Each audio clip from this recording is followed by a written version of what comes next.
hear a siren? Nope. Greetings and welcome to another episode of Soul Talk, where we start to touch citizen members of the community. I'm your host, Fastcart, and I'm joined by Jade, who is evidently hearing sirens. How are you doing, Jade? I am doing fine. How are you, Fastcart? I'm doing well, and how is your week going? Oh, it's good. It's going pretty good. Pretty good. Good. And yes, I do not hear sirens, so it's Okay, good. great. The noise reduction's working. I love it. Yay. So yeah, today is December 5th, and before I forget, New Soul Sound, thank you for that Prime sub for 39 months in a row. You got it, well, okay, 39 months total, 20 months in the streak, so thank you for that, appreciate it. How's everybody doing in chat? I see Poppin' Space, Sand Groper, New Soul Sounds, and Gladestone. I hope y'all are doing well today. And yes, today, Soul Talk, as you know, is where we talk Star Citizen, emerging community. We talk about what's going on this week in Star Citizen. So, yeah, not much happened. Jay, it's been a slow week, basically. What? Are you crazy? Hey, you didn't joke ban me, so I got to get one in early. Yeah, no, I'm going to leave that to the audience. You're going to leave that to the audience. Okay, all right, because I do have 551k points, so I don't know how many points you have. Oh, I got 20. So, what's up with me this week? I started the new Star Wars episode, the new Star Wars series, sorry, Skeleton Crew. They dropped 2 episodes last night, so I watched that. I finished, well, I talked about Arcane last week. I'm still in the middle of Vox Machina. You ever heard of Vox Machina? No. It's the Critical Role people who voice actors who do RPG. Okay. Yeah. Uh-huh. I'm still in the middle of that. And I'm the second week of Dune Prophecy. That's dark. It's like Dune meets Game of Thrones. Not really in a bad way. It's okay. But yeah. It's only the 3rd episode, so yeah, it's still giving it a chance. It's okay so far. How about you, Jade? Watch anything? You reading anything? No, you know me by now. Like I'm not a big TV and movie person. So no, I haven't watched anything at all, really. You don't read anything either? Oh, I do read, but What you been reading?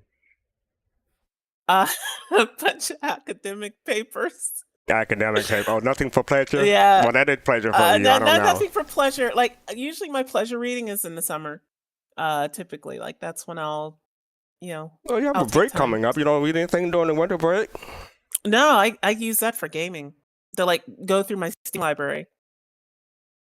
But I'm still playing my mobile games, and I'm trying to cut down on a couple of them. I have cut down a couple. I haven't been in one for like a week, but yeah, I'm still playing 4 games consistently. So yeah, I'm still doing that. But I've fallen behind in my reading. I'm in the middle of 3 books. One audio. I wish I had your time. Well, get to my age. Get to my age, and yeah, hopefully it'll come. All right. So yeah, let's get going. I'm gonna do my thing, and then we'll get started with this show. So okay. So I kind of spoiled this, so it includes something we've already discussed, but I'm gonna give a quote, and hopefully people will know where it's from. So here's the quote. How do you want to do this? That is the quote. How do you want to do this? So where is that from? I'm going to drop people down. If you want to join, click the Discord link. Hopefully Jay will drop that into chat real quick. Joined by FitSpace and PottenSpace. Thank you again for the subscription. How are y'all doing? I am doing fine. Fist went downstairs. He'll be here in a second. Okay. So the idea of do anyone know where How Do You Want to Do This is from? Or it's abbreviated as HDYWTDT.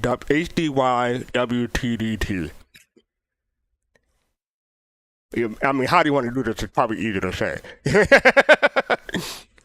Up to you. No, no one gets that. No, I'm looking in chat. I'm looking in chat. No. Okay. That is from Critical Role. It's the phrase uttered by Matthew Mercer, the Dungeon Master, whenever a player strikes a killing blow in a difficult or momentous encounter. How do you want to do this? How do you want to confirm the kill? That's what that is from.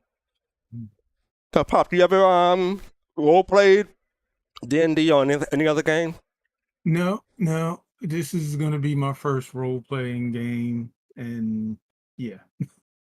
Okay. How about you, Jade?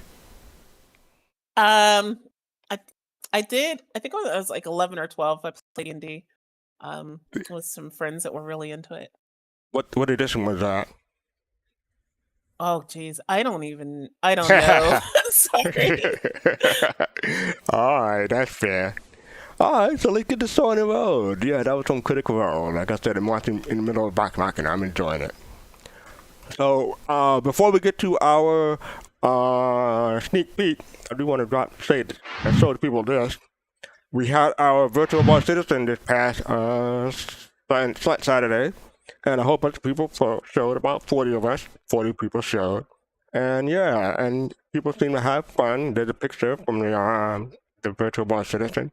And yeah, so Jay and Pop, you were there. How was your experience? It was fun. What?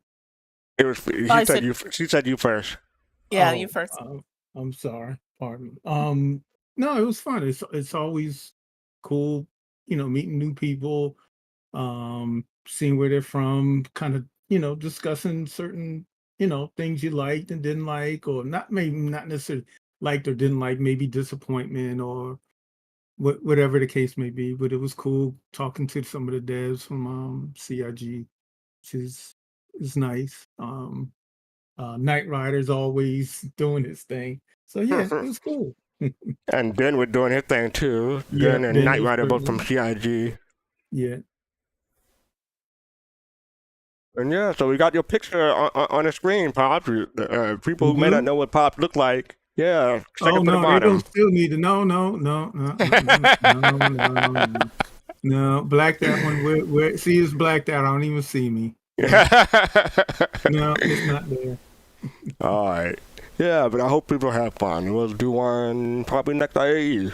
That's that. I'll say it was. Oh, go ahead. Sorry. Yeah, I'll just be real brief. Yeah, it was great. It's always a good time. One of the things that was interesting for me though is having been at every single one of these, I think, this one seemed a lot more subdued compared to the previous ones. And I think the attendance was lower too. It was lower. That's why it was subdued. We had like half people. Yeah, that's all. That's my. But it was still fun. And the breakout rooms were smaller, so yeah, that's why it's subdued. Yeah. Yeah. All right then. Well, now we're gonna get to the sneak peek, and it is ready your engine. So yeah, ready your engine. What do you think? Oh yeah, by the way, again, if anyone wants to drop into Discord and have a chat with us, please do. Go ahead, Pops. Freelancer. Yeah, freelancer? Yeah. I don't think so, Pop. I mean, it got the Mariah name right there. I don't know. I beg to differ. You beg to differ. You're just being contrarian. No, that helmet is really nice. It's nice. It's nice. Mm-hmm. Yeah, and I guess to confirm, what do you thought, Jade? Well, there's supposed to be a ship coming out by Mariah, right? Yeah.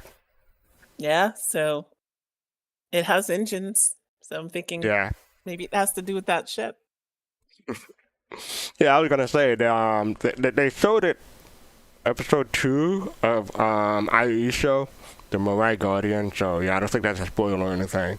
But yeah, I guess this confirmed it's a racing ship because it's rare. They got their sleek helmet. Yeah, that's what I'm wondering. So, but it's a racing ship with some guns on it. So I'm not sure how that works. But the thing for me is, it looks big for a racing ship. It looks like almost medium sized for a racing ship. I mean, 350R is a racing ship. It looked bigger Yeah. than that almost. I mean, I don't know the specs, so maybe they're the same similar size, but it just looked big. Maybe I compare. Maybe because I'm thinking about the Fury, and the Fury is so Mhm. small, and this is like a fat Fury compared to the Fury. So maybe that's what it is. But yeah, it just looked big for a racing ship. And What size in lore, guns? there are races that take place over the course of days, so That's true. it could be like a long duration racing ship. Sorry, go ahead, Pops. No, I was just asking what size guns are on that. I have no clue, Pops. Oh, I Yeah, thought they mentioned it. no, they didn't. Not as far as I know, they haven't mentioned it. I mean, Not people officially. been guessing from looking at it, but we don't know the specs. Yeah, because I watched Phase One's uh thing on it.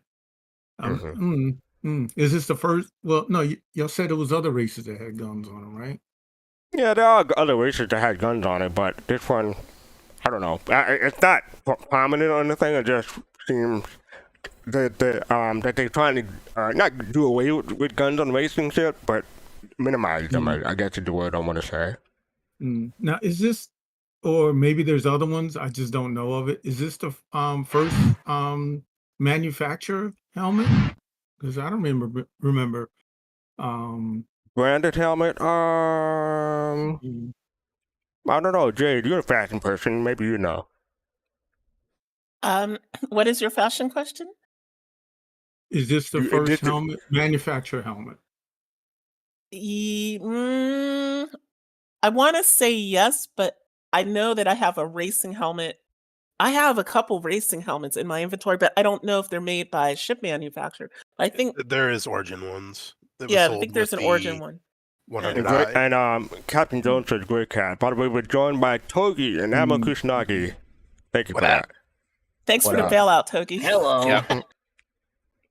So What up, the Origin Admiral? one just for the 350R, I guess, and the M50, or just No, one of the it other. was part of the 100i pre-sale. They're also still on sale now, just standalone. 100i. Oh, Yep. okay, yeah. Yep, the 100i, 135, and 125. Okay. But now they're one Yeah, I of have those one. racing, so that's what confused me for a moment. The 135, I think. 135? Well, kind of. It's touring or something. 135 is the cargo. 35 or 25? 135. Yeah, that's No, a, that's- Well, I that's mean, a they're cargo. they're Yeah, that's racing 135C. helmets, Yeah, the 125 is the like the fighter, and Okay. Yeah. and the touring is just the 100. Yeah, but they are racing helmets. Hmm. The only Cool. reason why I know that they exist is because if you put on the Morozov armor with the black racing helmet, it kind of looks like a bomb squad suit. Someone gonna say something? Did you No, I guys was talk just about the new ship that could be a racer? Yeah, the Moai Guardian. Because Yeah. the helmet looks like it's a racing helmet. I mean, if it's a heavy fighter, I'll buy the ship. If it's a racer, I'm not going to buy it. I mean, it could be a variant. They could be variants, but we'll see what pops out. Yeah, we'll get more information when they're ready to release it. But it's kind of weird because we talked about it before, but why would it show the Space Wolf commercial if they're not doing the origin? I'm sorry, the concept for the ship. But I don't know. Maybe they'll explain it later. All right. All right, kid, that did sneak peek. Ready your engine. So up next we have there was no Star Citizen Live, but we got Jade's favorite character in the verse. Oh yes. Jack McCleary was on episode 4 of the IAE show. We're not going to show anything, but I just want to give people thoughts if they watch it. So, Face to Face, you back? Yeah, sorry about that. I'm stuffing my face, but Oh, okay. So take a swallow and tell me what you thought of this episode. yeah, no, it was good, man. I like to see voice work over stuff like that. See how the way they develop the character, and see the man behind the scenes. I would like for them to go to the ADR person and talk to them and see how the way that worked out too. I think they did all the way. ISC about that a couple of times, but yeah. Yeah, Anyone else? No, it was great. I love all the characters. I really, really wish we could meet them in game. Maybe if they're hanging out at a bar Mm. or a shop or something, and you get to go there and maybe have a little back and forth with them. That'd be cool. Um, Yeah, I would want to hire mm, Molly as my what do you call it? My not co-pilot, the person on the shotgun. That's what I want to hire Molly Hi, for. Molly, shotgun. Hire Molly for my Yeah, shotgun. yeah. Everybody would probably. Yeah, I mean, I hopefully thought it was they'll. just Go ahead. I just thought it was great to have him there, and there's been a lot of questions, if he was coming back, and he's been missing. They showed him here or there, and I'm like, yeah. The last thing I remember is he was like the Corsair got like hit with an electromagnetic pulse or some type of radiation burst, Mm, and Definitely from the start, took out the yeah. ship. So I think that's where we're gonna get start off from. So it's good to hear that they're gonna be bringing him back because I mean, they were kind of amusing. I know there are They people didn't. Yeah. here who kind of like fed up with them, but I mean, it's just reminiscent of the old UK show Top Gear. Right. Uh, it would be nice if maybe they had more people because that show did have more than just one person. The Stig, which is kind of like what was his name, Jimmy or something like that. mm, What's his mm. sidekick? Jimmy, Jimmy. yeah. Jimmy. Yeah. Or Yeah, Bob. Jimmy. So Jimmy is akin to this race car driver who would always take out like the fastest car and try to like get this crazy time called the Stig. And they never showed who the driver ever was, Mm. but he would always just have his helmet on and be in his racing outfit. So it's just like it's Mhm. night and day. Yeah, it's clear as that they're reminiscing, like going off of that. So, but there were other presenters on that show. There's like two other main presenters on that show at a time. So be nice if they had like maybe one or two more people. I'm gonna fast forward I, to the end real quick. Oh, go ahead. I hope those Copian ate. I hope that Copian ate him. I'm sorry. Yeah, hey, you know what? I was just about to bring that up, Jade, because I'm gonna show it. I think it's right here. Hold on. No, not What that did he one. call? What did he call his black out? Did he call it a Black condom. condom? Yeah. Yeah. Okay. All right. I was just trying to remember. And you know what I mean? The branding is Magnum. There it Oh, is, Jade. okay. So this is Yeah, all yeah. See, this is what happened when people say, "What do you think happened to Jack?" And these are all like predictions to what happened with Jack. And one of them was him getting eaten by the Copian. So that didn't actually happen, Jade. I'm sorry. I'm not sorry, but I you know. mean, it might have. These are all possible futures for Jax. Yeah, him getting eaten by a sandworm is one of those. Yeah. Mhm. Yep. Forget all of that. The raptor. That's right. Yeah, they had that in there too. Yeah, man. All Need right to go then. Yeah, ahead that is. and sell that. And that is the IAE show, episode 4 from Saturday, Sunday. So yeah, that's when it came out. And I just have this image, this shot of 115, where the voice actor was doing the voice, and Jared had this look of pure joy on his face. So I thought that was cool. You know what? I'll say this real quick. I hope CIG puts each of these characters, Jax, Molly, and Harmon Gumble, whatever his name is.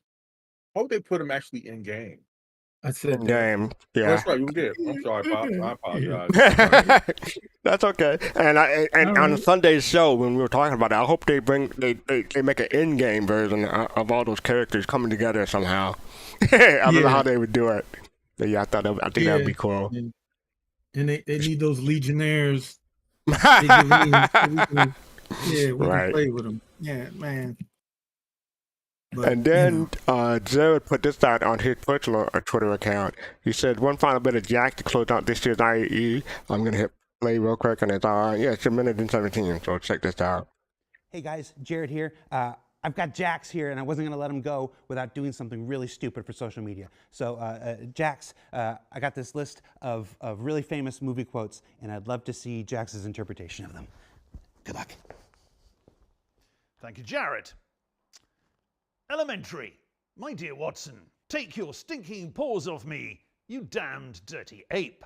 Gentlemen, you can't fight in here.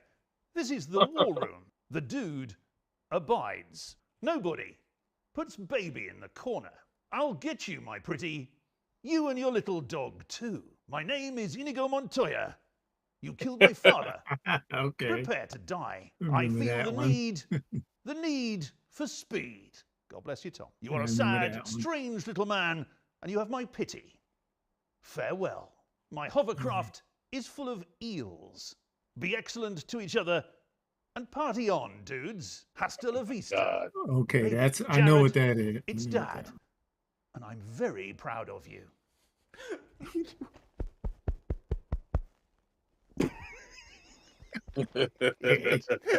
All right. Basically, this whole thing's been leading up to that, hasn't it? There you go. So yeah, that was cute. I thought everybody had seen that already, but I guess not. So this was the first time seeing it. I like they use the line from the Planet of the Apes. Yeah. Stinking paws. I think I don't know if he said. Yeah, that's right. The one I don't recognize is the eels one. I don't recognize that one. I didn't recognize that. Yeah, what one was either. that one? I don't know. I don't know. Anybody in chat knows where the eels is from? I recognize Bill and Ted Excellent Adventure. Yeah. Right. Terminator. That one.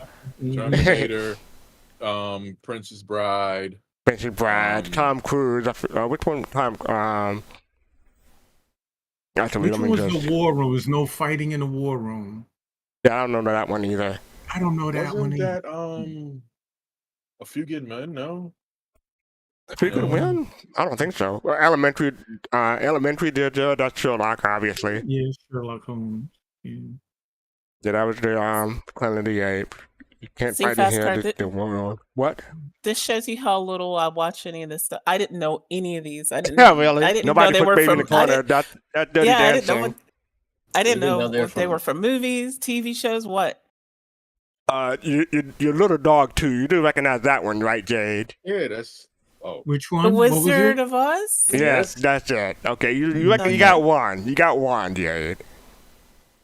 Oh, Monty Python Hungarian Facebook. Okay, thank you for that one. Oh, really? Kappa. Yeah, I didn't know. Oh, okay. Okay. This is the Princess Bride. I feel the one was need the for Princess speed. Bride? Okay, I feel the need for speed. I've heard it before. Mm-hmm. You've heard Isn't what before? The Need for Speed? I feel the need for speed. What is that? Yeah, Yeah, What that's, movie? that's Top Gun, my Isn't it? friend. Top Gun. Top Okay. Gun? Okay. Tom Cruise. Okay. Okay, that's what he said. God bless you. And you're sad, and you had my little strange little man. You had my pity. I do recognize the quote. I don't know where it's from. But I can't. I can't place where it's from. Put it that way. And farewell, my hovercraft. I don't get that one. Right? It's full of eels. Oh, that's the Monty Python one, I guess. And this is the Bill and Ted Excellent Adventure. Hasta la vista, Terminator. Yeah. 2. And that's just a personal quote for Jad. Terminator 2. What's Yeah, the one Terminator with 2. baby? Nobody puts baby in the corner. That's What's Dirty that? Dancing. Dirty Dancing. Oh, Really? Yeah, Patrick man, Swayze. I haven't seen Yeah, that I in know, a long time. Wow. Holy I crap. remember him Yeah. saying that. So Jade, you got some catching up to do on some pop culture. I'm gonna do a hard pass on most of these. Dirty Dancing is great. I think it's a movie of its time. I don't think people of today's would That was like appreciate it the- much. What When they did in a doubt, remake too. I That was asked- like the women's. That was like the women's like summer movie of that year. Dirty Dancing. Oh my Dirty when in Dancing. doubt, I'll ask Griffin. That is- You wait, don't hold on for a trust second. us?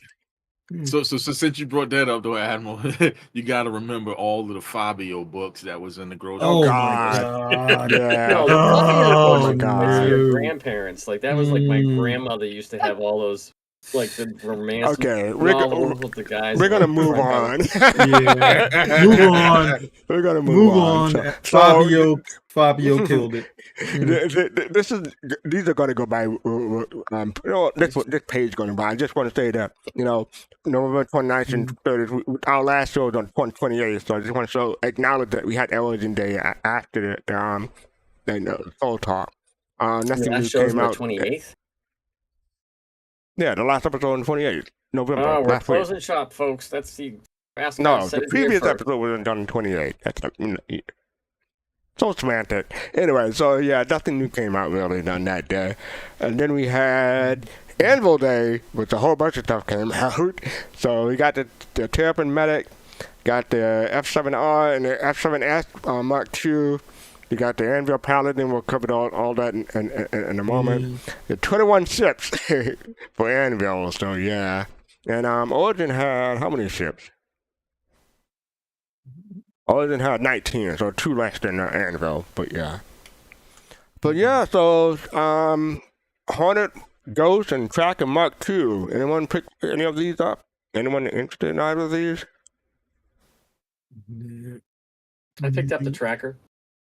Oh, you I did? used to have Why? a tracker back in the day, and it's just kind of nice to have like command and control. You know, be able to have like a bigger, radar, so you can see further away. You know what? Yeah. I should have picked up the Black Myth Pain. I did not pick that up. I'm gonna make a note for myself later. Pick up the Black Myth Pain if it's still available. I don't know if it's still available. But yeah, thanks for yeah, okay. So yeah, anyone else pick up a tracker or the Ghost? Nope. All right, no problem. I didn't. But yeah, they got their whole thing there. Then we had the Anvil Terrapin Medic. What do people think about this? Pretty good. Is the bed? What tier is the bed in there? I'm just Uh, a tier oops. 2. I think it's a 2. tier 2, yeah. It's a 2. Is it 2? And the Cutlass has a what? Tier 3? Or Yeah. what, tier 2? Okay. Great. And tier 3 is worse than tier 2? Yeah, Yes. tier 1 is the Okay. top. Tier 1 is the Yeah. top. Gee, I always get... Two tier 3s, and that has one tier 2, I think. What is the? Okay, yeah, the Polaris is tier 1. we'll get to Polaris? that in a moment, I guess, Yeah. but... Polaris. No, we did the Polaris last week, so I'm not sure. What did the Polaris have? Anyone know? Or maybe someone in chat know? Polaris is tier 2 according to Captain 2? John, so it's the same thing. Okay. 890 Jeff has the best one. Really? I'm joking. No, okay. I could see wouldn't it know. have 890 jump is way out of my price range, so there's no way I would keep track of that one. So yeah, I mean, this this is a it ship looks that- cool. This is a ship that you're going to want to use in a system like Pyro. Not just specifically Pyro. Systems like it, dangerous, gas plant, whatever you got to think about. There's like Stanton's a great place for the C8R. He doesn't have like any armor on it practically. But if you're going to go into a contested zone, you're going to die so often. And this thing has stealth. It's automatically has stealth incorporated with the technology.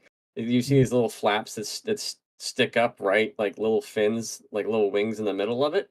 Those are actually fold down and hold the heat in.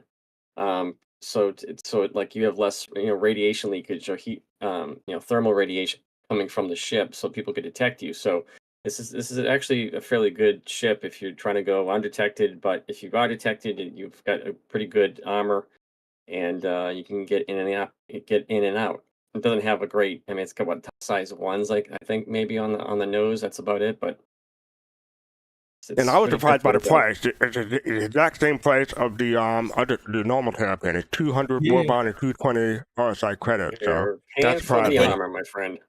I think I'm the only one in here who's really done medical stuff, and out of over 500 rescues, I can count on one hand the amount of times I've gone into some place where there was somebody other than the person I needed to rescue. So I'll stick to my C8R, and it's low radar cross section, it's low visibility, in terms of like popping up on with IR EM. I have no interest in the medical Terrapin. I'm sure at some point those the armor and all that, after we get that in, that'll be a thing for, I guess, like war zones maybe. But again, like I want to get in and out fast. I don't see the Terrapin as being a fast ship. So don't I think always so. looked at it. Yeah, I always looked at its rescue. Like people that wanted a medical Terrapin. I'm like, but why? I mean, it doesn't get in and out fast. It's just supposed to take a bunch of hits, and we all know, like any non-combat ship, it's not going to take as many hits as a combat ship. Let's be real. This is CIG we're talking about, so I'll stick to the C8R. How much is the C8R price? 65. Yeah. Okay, so it's like a quarter or a third of the price almost. I only look at in-game prices now, thinking about 1.0. Yeah, I don't really see the point in this. Like it So just this seems shenanigans. Thank you seems for to the fit. subscription. Sorry, go ahead. It seems just it's like it's in a no man's land. Mm. Like, why am I gonna like if I'm at a Cutlass or I'm at a C8R? Okay, I get that. If I'm gonna go bigger, I'm just gonna go to the Apollo. Yeah. Like this just seems to sit in the middle where you're just not getting enough. I agree. Yeah. And how much is the Apollo right now? Anyway, 270 something, I right. think. It's so close in price. When I was looking, I was like, why not just go Yeah, to the and you Apollo? get like way more beds. You're getting like an actual mobile clinic.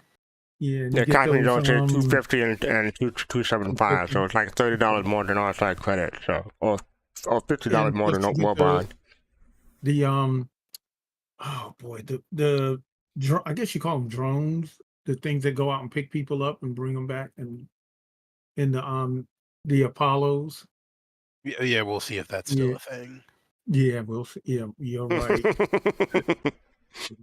All right, moving on from that, we have. No, wait a minute, but if you fly it, you get to sing the Gamera song. Gamera is the turtle who fought the Godzilla, and you get to sing Gamera is really neat. Gamera is filled with turtle meat. Gamera. Okay, thank you for that, Admiral. Appreciate You're it. welcome. So we had the Q&A. We're not going to go over it, but yeah, if you're interested in Q&A, you can check out that link. We'll skim over it real quick. They're talking about the search and rescue concept, durability, medic benefit, armor plate to reduce the signature. It's only modified by different component loadout, so that's a no. Okay. Hostile environment, and so on and so forth. So yeah, check that out if you're interested in the Anvil Medic variant. Oh, right then. Ooh boy. We got the Anvil Paladin. So yeah, what do people thoughts about this thing? I'm gonna recuse myself of this conversation. If you want to see my thoughts, you can go look at the Q&A. Okay, we got the Q&A up next, so I'll look for it in a minute. Yeah, so yeah, anyone pick one up? No. I finally got rid of my Corsair because I don't like Drake ships and I didn't want one, but I won one and I finally got rid of it and was able to get this. Oh, so you got rid of the Drake ship and got the Paladin? Yes. Okay. All right. Cool. Now I know most people were comparing this to the Redeemer. Yeah. Yeah, but for me, it's more like the Scorpius than the Redeemer to me, because of the way the top. Are you sure you mean Scorpius? Because Scorpius is a single seater. No, it's a dual. It's a dual. Okay, all right, never mind. Yeah, because it has the same amount of guns on it. But, the guns. Okay. It's the same amount of guns, but obviously they're smaller. And one thing. Okay, fastcart. Remember, right? That picture right there. Wait a minute. Now the one with the glass. Oh, the one with the glass. Yeah. Yeah, the glass bottom to it. I was like kind of a little. Well, you got the cover. What do you call them? Yeah, the same thing the Terrapin has. Does that have the same thing the Carrack has, like the blast shielding? The blast shielding, yeah. They had the blast shielding on them, so yeah. Yeah, it's cool. It's cool. The glass bottom. I guess on a warship, it was kind of, but I guess if you're careful, I don't know if that really means anything or not, being having that glass bottom like that, but it's cool. I picked do one. say, I will say the Shadowfall for this one looks cool too. I'm not going to pick one up. Mhm. It's not my game style, but yeah. Well, But, I yeah. picked one up. I picked one up. I have a Perseus, and there's a time and place for. Everything is situational. Do I need this ship for this mission? Can I go smaller? Can I go bigger? How many people do I have? If do I only have one person, so the Terrapin works better. For the medical one. Should I go for the Pisces? Do I have enough people for the Apollo? And and that's where this thing comes into play for me. It's not, the Corsair is a expedition ship, similar to the Carrack, and I think it will get its guns back. But again, it's taken 40, 45, whatever, 40-45% of the kills right now, so it's a little bit overpowered for what's out there right now. There's no armor in the game right now. The Retaliator just has a gajillion amounts of HP because they're just winging it. And then the other ship, I forget what the hell it's called, the Redeemer, that will probably get its guns, but time will tell. All right. So then we have the Q&A for the Anvil Paladin. I believe it's been closed. So if we want to upvote a question that's similar or close to what question you asked, go ahead and do that. So let me look at Togi. Your name is Togi in game. How do you? Nope, it No, didn't just come look out. at the top responses. I didn't have to say anything. The community had it on this one. Just go Yeah, ahead the and look at community all really of the top responses. because the community really let them have it on this Q&A, and Montoya did the episode talking about it too. Right? So I mean, it's funny, but it's not funny. Well, to me, it's funny, but yeah, some of them it may not be funny to other people, but yeah, it's like. Well, you nerf the Paladin. How soon will you nerf it? Basically, variations on CIG be on to you. I mean, they be doing this for a while now, so I don't know why people are surprised or asking. Because yes, the answer is yes to most of these questions. I mean, the problem is that it's not surprising, right? But it is scummy. Okay. It is super scummy. Oh, you don't have to buy the ship. Did you know that CIG is going to do here's my it? answer. Since what was it, 2019, we could buy ships in game. Why is anybody buying a ship in 2024 anyway?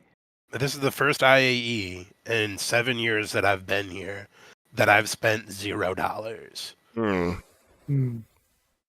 I will continue I had to spend RSI credit, $0 so yeah, I had RSI credit until they rectify this. So yeah, we'll see how. I'm done buying ships. I'm only CCUing, and I want to see some movement on other things that I'm interested in Star Citizen, which are long overdue. Can I ask Toby a question? 42. Oh, definitely not Squadron 42. Sounds like as if you are dying to spend that IAE money and put it to some good use, right? No, I'm just asking. Not really. Not really? Okay, I was gonna have you can help it to my cause. Then I was gonna say. What cause is that now? We'll talk after the show. Okay. All right, so yeah, that's the Anvil Paladin Q&A. It'll be interesting to see how CIG responds to this. I believe it's going to be another comlink. It'll be interesting, or more interesting, if they turn it into a Star Citizen Live episode, but I don't see them doing that. Yeah. Anyway, so yeah, I'm looking forward to that Q&A.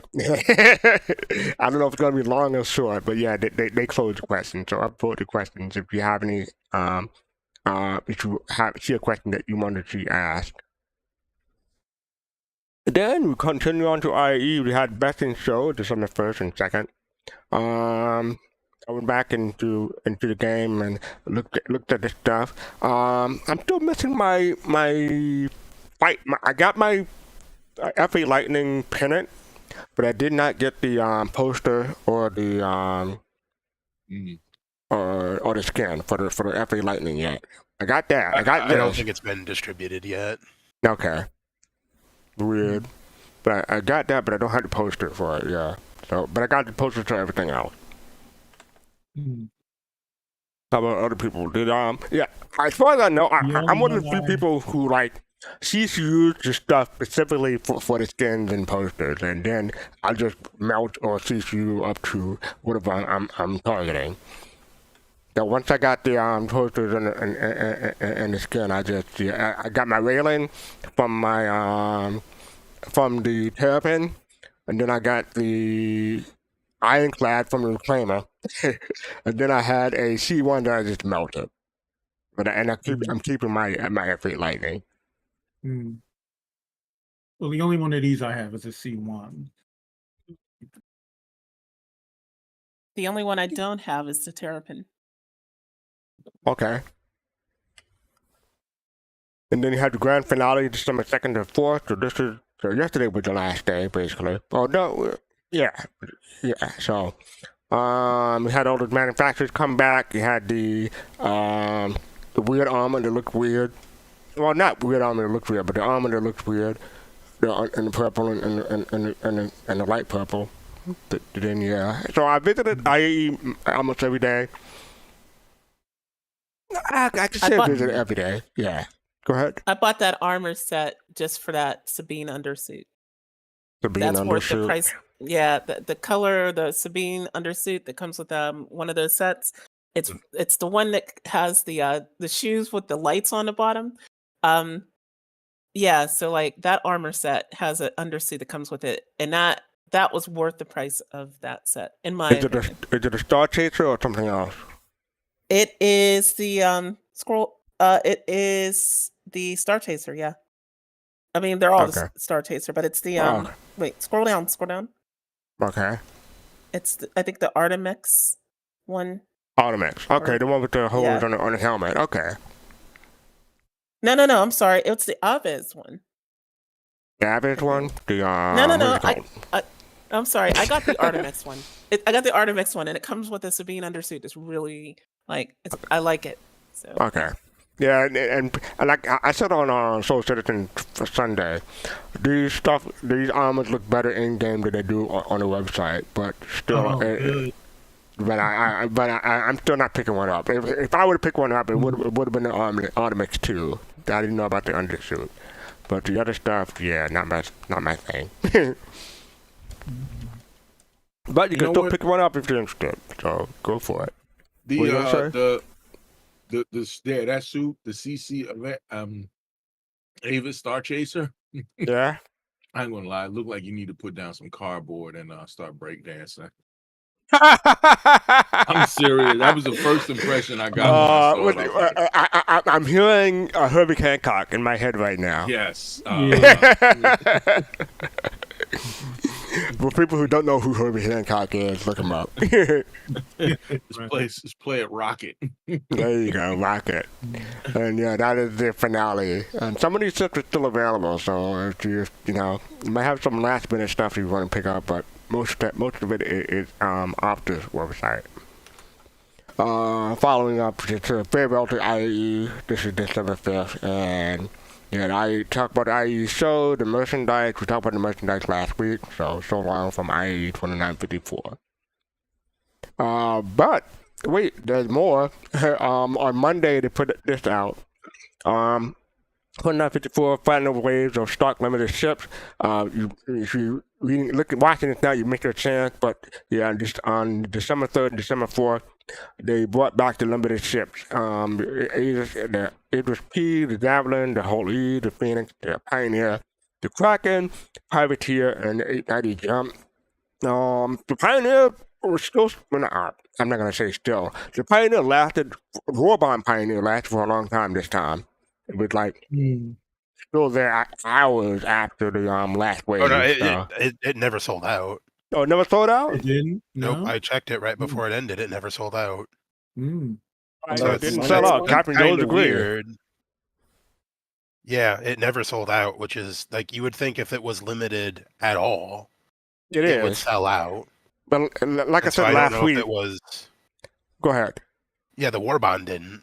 Right. Yeah, like I said last week, the Warbond one sold out in 4 minutes on the first wave, but then it came back for a couple hours and sold out then. So maybe they haven't adjusted they adjusted the quantity for the Pioneers because of the popularity of it. So that's probably why they still have them. So everyone who got a Pioneer probably had one at this point, so that's a good thing. All right then. Moving on, this is from Freya. I was talking about the distributor of the paint and posters. So here to answer your question, best in show paints and items are still being distributed. The first wave starts on December 2nd, and the second wave at the end of the IAE, so that was today or yesterday. The process may take some time to hang tight, to pop in and hang them before 2 months. So I'll still give it a couple of days before I really complain. I'm just surprised it didn't, because I got all the others, so I'm surprised we haven't got the F8 Lightning yet, that's all. What are your takes on, before we get too far away from it, what's your takes on the funding? We're going to go over the funding or no? Yep, going to go over the funding. That's coming up in a bit, in a couple more tabs. Can I ask a brief question? Yep. Will the C1 paint fit on the E1? I think so. Let me You think so? Okay. hold on. This is not there. They did a post last week. Okay, here's the thing. If we would talk about the Terrapin, they're both called Terrapin, the medical and the normal, I think they would fit on that one. But for different C1 and like a Hercules variant, I think they would fit on that. BS will work on, Best in Show will work on variants. So yeah, it seemed like it might. It may. Okay. It might. Cool. More positive than negative on that one. We'll have to see. We don't. The answer is we don't know. Yeah, we don't know we don't until know. the E1's in. Yeah. The E1 comes out, exactly. All right. So, okay, I thought it was interesting, but really quickly, you can hang your poster that you got from this year in the Intrepid Hab. So yeah, you can hang a poster in a Hab. So if you have a poster you want to set it up in the Intrepid, you go for it. People ask whether or not any idea if you have spot for other ships have spot for posters. M. Gibson from CID said, not yet, the Intrepid is the first, but to say the other ships will have posters available in the Habs too. I love this because this is all, about making our ships feel like our own. And I hope that, we get more of this. And if M. Gibson were to hear this, let us move the stuff that's on counters that's like glued down. I want to be able to decorate my ship how I want, not how ex-dev at That is a lot of database stuff that you're asking for there, Jade. Not at all.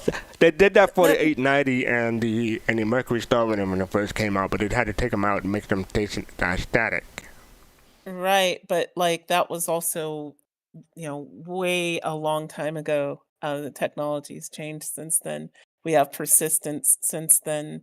Yeah, it's something I think they want to do. I don't think they want these items to be static. So I just, I hope it becomes more of a priority. All right, so now we're going to talk about funding. Here you go. Here you comes Kusanagi. So this is taken on the 30th, Saturday. So there's a big uptick in that day from Anvil. Yeah, Anvil. So they made $3.1 million according to the RSI website. And then if you look at today, recently, they made this is 763 million, and I think they started at like 749 or something like that.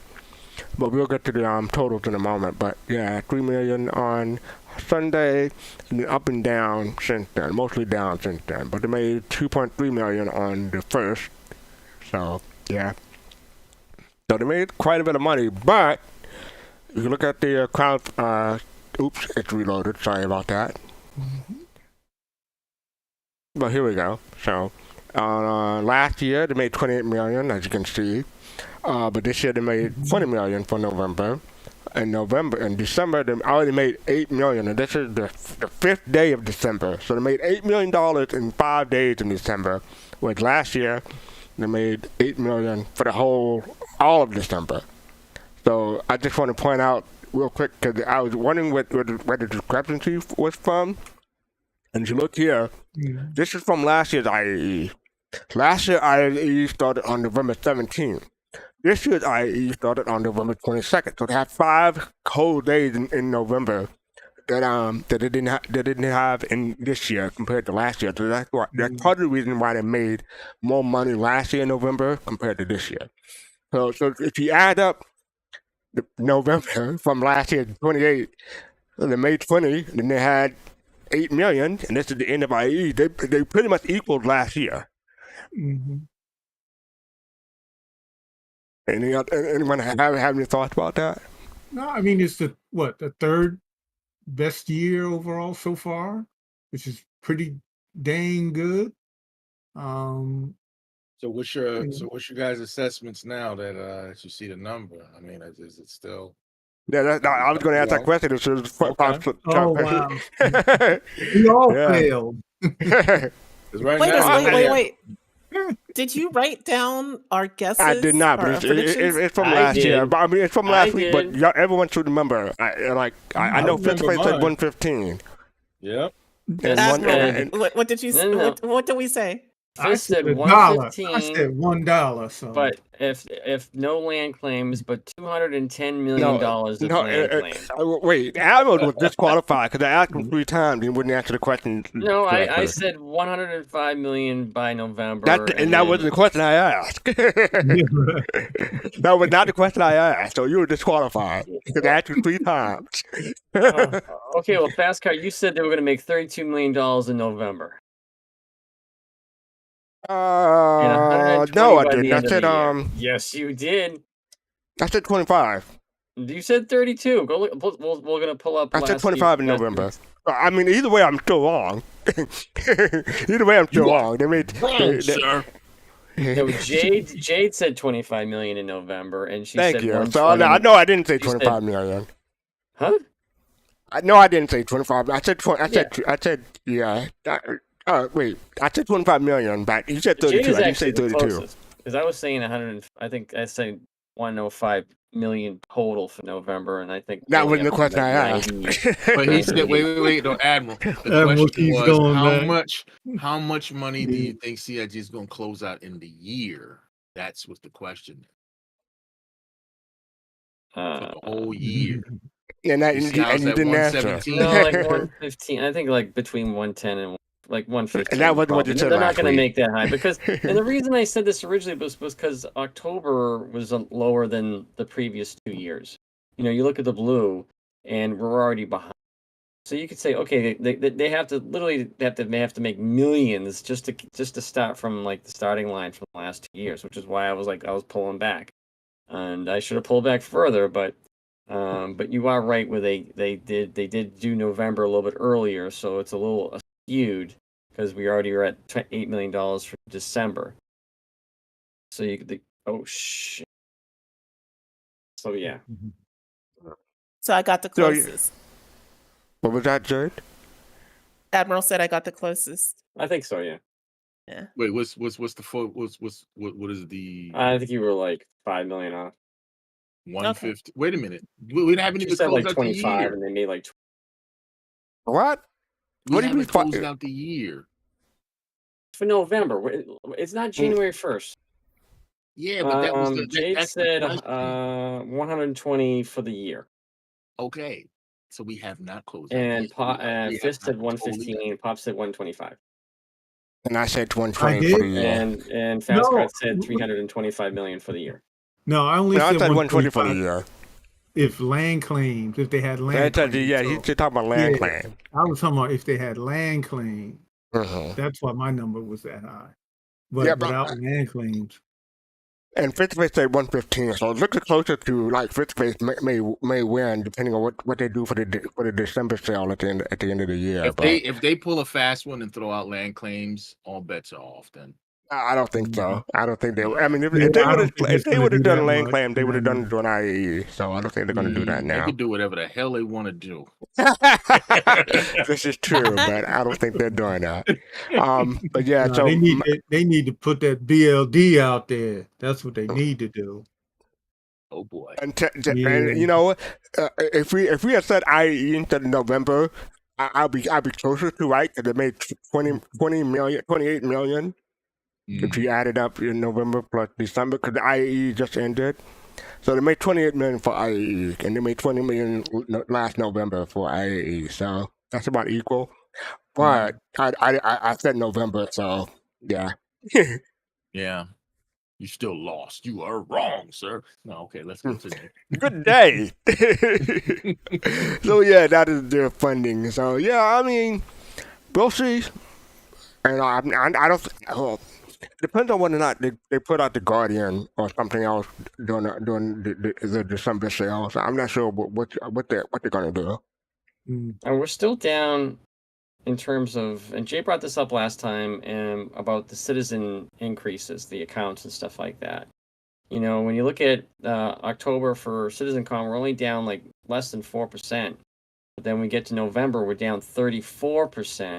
And then December, I mean, it's kind of hard to pick December because we're so far ahead of the numbers. But right now we're down 76%. So they get some time with the holiday coming up to get those numbers back up. 76%. What do you mean 76%? December, because we're already at $8 million. Like last year was $8 million. This year we're at $8 million. The previous year we're at $8 million. So we're actually we're only negative 1%, like behind last year for money for December. So yeah, so you said 76. I'm like, where'd that number come no, from? we're down 76% for a citizen increase because last December citizen increase. Okay. We had 47,000 people join up last year, and right now we're at 11,200. So if you look at that, we've got a ways to go, and we got plenty of time to do it. So, you know, December could be probably the best December we've had because CitizenCon is so, you know, because it kind of like led a little bit into December. I mean, IAE. But it really did make November look horrible, even though it might have been probably even with 2022. It was probably even with 2022 because we're only $3 million off. But no, we're ahead in 2022, just a bit. Marzipan, thank you for the subscription for 38 months. Appreciate it. You know, I'm saying like because we went into December already, like 2022 was $23 million. And right now, November is $20 million. So if you say, hey, if it was if we had that 1 or 2 days into December that we've already used up, we'd probably be at 23, maybe even $24 million. So we'd be in at least even. So for 2022, but certainly not 2023. And I would argue that if they end the year at 112 million, that's like 4%. So that's within the margin for inflation. So I think that'll. Statistically, it's still even though they're like $4 million down, but we'll see. I think they'll. Well, inflation. Inflation probably closer. I think they'll probably hit 115 or more. Well, again, inflation means it costs more to do things that say the previous 2 years ago. So say a $2021 were worth more than they are now. So you need to make more dollars to get what we were trying to get, what they were trying to like buy. In 2021. So the idea is... Yeah, I'm not arguing that. I'm just saying, for me, if they hit 112 million, it'd be close to even. It'd be statistically even for me. I'm not a mathematician. It feels like it'd be closer. Yeah, I'm just not trying to argue the mathematic meaning, but yeah, that's how it feels to me. But we'll see. I think when 4.0 drops later this month, if it's smooth, I think we're going to get a lot of new citizens. So I'm not at all worried about that citizen number. I think overall, December, January, we may add a lot of new people to this game. All right, so this is the loaner makeshift matrix. I just want to point out a couple of things. I probably covered this previously, but the CSV SM had the loaner for the awards. It's not out yet. No, no, it is out yet, but it still has the loaner for rewards. So if you have you don't have it, if you only don't have a CSP in your account, I'm sorry, they loan you in a wall so you can get around.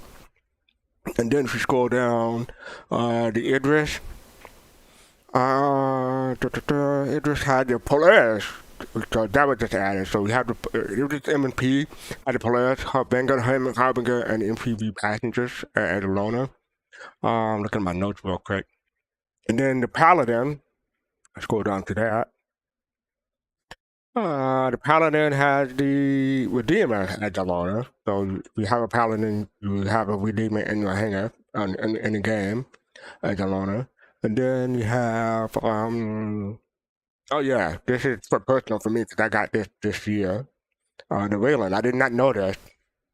But since I got the Wayland, I have a Constellation Taurus and the Shulan. I got 2 ships for the price of 1, basically. So yeah, that's. I thought that was a good deal until the Wayland comes out, whenever that may be. So yeah, that is their ship loaner matrix for a ship that aren't out yet. All right. Oh yeah, and this is my personal fleet. This is not everything I have yet. I'm missing the Phoenix. I'm waiting till the Invictus Long Week or maybe IE for next year to get that. And I'm missing the Ion. I'm waiting for the tokens to replenish before I can unmelt one of my LTI ships and get the Ion back.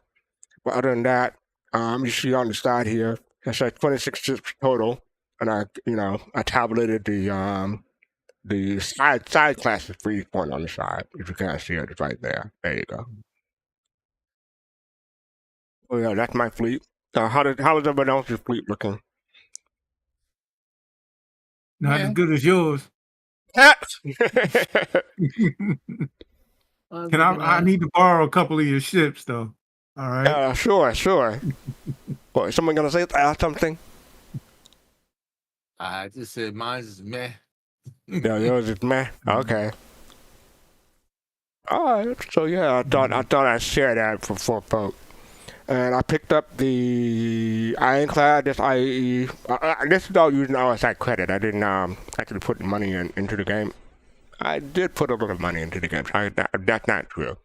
Put a lot of money into the game, this IAE. But yeah, I picked up the Ironclad, I picked up the Railing. I'm going to get the Ion. And what else? Oh yeah, I picked up the Gladius Valiant. Cause I figured I should practice with the Gladius in order to get good before Squadron 42 comes out in 2 years. That's just me. Yeah, the only thing I got, I'll say the only thing we got was the Intrepid. That's the only thing we got, and that's. Oh yeah, I picked up the Intrepid from the I won it from last week's Bar Citizen. So yeah, I got the Intrepid too. Yeah. I probably won't keep it. I really don't have a place to keep the Intrepid or reason to keep the Intrepid, but I got it, just for now. All right. A few more things about IAE before we wrap up. I put on 54 best in show prizes. Just discussed the paint and the skin. We covered that already, but I just wanted to show people that they haven't been distributed. Oh yeah, this is what I was talking about. Asking about the thing, because I knew I saw it, but I couldn't remember what thread I saw it in. So yeah, with the Terrapin medic, with the paint for the Terrapin medic work with the normal or just the normal one. So yeah, if you unlocked it, the Terrapin medic does not unlock the best in show paint. However, the paint is compatible with the medic. So yeah, that was the answer. And that's complete the puzzle from previous years. Cause previous years they made them separate. So Donald says correct. They're going through the previous winners to ensure this is the case for them too. So if you had like a variant and it didn't work, check back after the next pack maybe, and maybe it'll work. All right. Best in show prizes again. Oh yeah, so previous one is that right? They already covered that. Oh yeah, so this is from Yo-Yo Mag Discord server. I didn't know this because I already have the 120 month insurance, but if you have it, your FHC Lightning with only 6 months, you can pick up a free CCU from going from 6 months to 10 years. So I thought that was cool. Oh, I don't know if it's still available. People don't know, but yeah. IAE stamp not showing yet. We are covered this a little bit. They're still working on it, and I'll let you know this next step if you can. And then they followed up saying it's 48 hours basically, or like on December 5th. That's when the last wave should happen. So yeah, if you haven't gotten it yet, wait 48 hours after December 5th, and then complain. Oh yeah, did anyone here complete all the academy stuff? No. I was going to, but I only had one more to do, but I didn't do it. What was that? Yeah, I did it. Yeah, you did? Cool. Yeah, I was interested in the IAE t-shirt, but I'm not that interested in it. So, oh well. The next time you're in game, I'll give it to you. Yeah, okay, thank you. Appreciate it.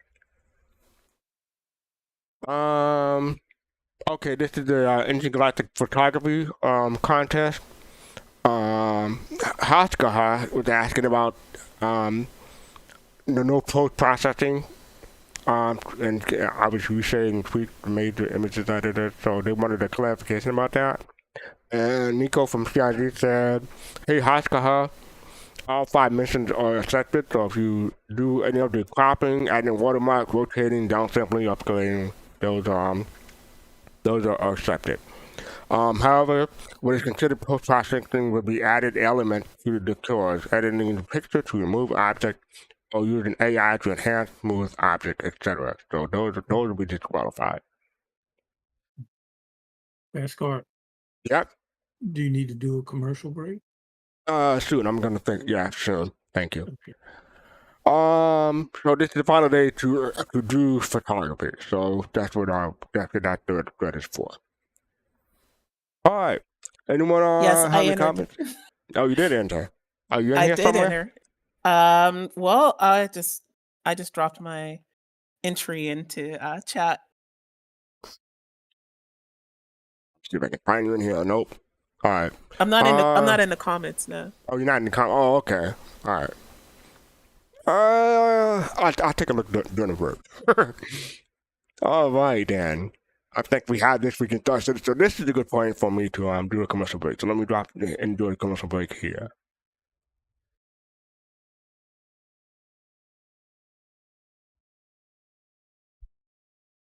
And we finished all of IAE stuff, most of the IAE stuff anyway. Waiting for it to kick in. There we go. So 7 minutes, 57 seconds. Okay, so thank you for subscribing. Thank you for supporting Soul Citizen. All the support that you give to us, we return back to the community. We did quite a few giveaways during the Soul Citizen this past weekend. So congratulations to the winners. Hopefully everyone who won something got something by now. So if you haven't check back with us with soulcitizens at gmail.com. And yeah, thank you all the Patreon, thank you for all the followers, thank you all the subscribers, thank you for people who join on YouTube. Thank you all we appreciate it.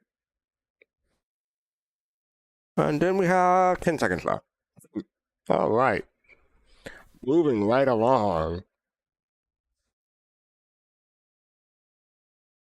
And the ad break has ended. Welcome back, everybody. So yes, this week in Soul Citizen, we have. Oops, wrong one. We have talk about the IAE Expo. We already covered that. Talk about the players. We talked about it last week. Dave Stanton is into phase 4. We talked about that last week also. But yeah, we talk about what's going on this week. Tuesday had a subscriber newsletter. We'll get to that in a bit. Thursday we had Inside Star Citizen. We'll get to that at the end of the show. And then there's a new Star Citizen live tomorrow. Citizen Con Q&A follow-up to the Crafting Your Home presentation. Catch us at 8 a.m. Pacific, 11 a.m. Eastern, 4 p.m. UTC. Yeah, you can submit your questions there. We'll get that in a moment. And so, but you probably closed the questions now, so you just upload the questions that most closely matches to what you want to ask. And then they got the schedule, IAE Finale, subscriber, and Star Citizen, and Star Citizen Live.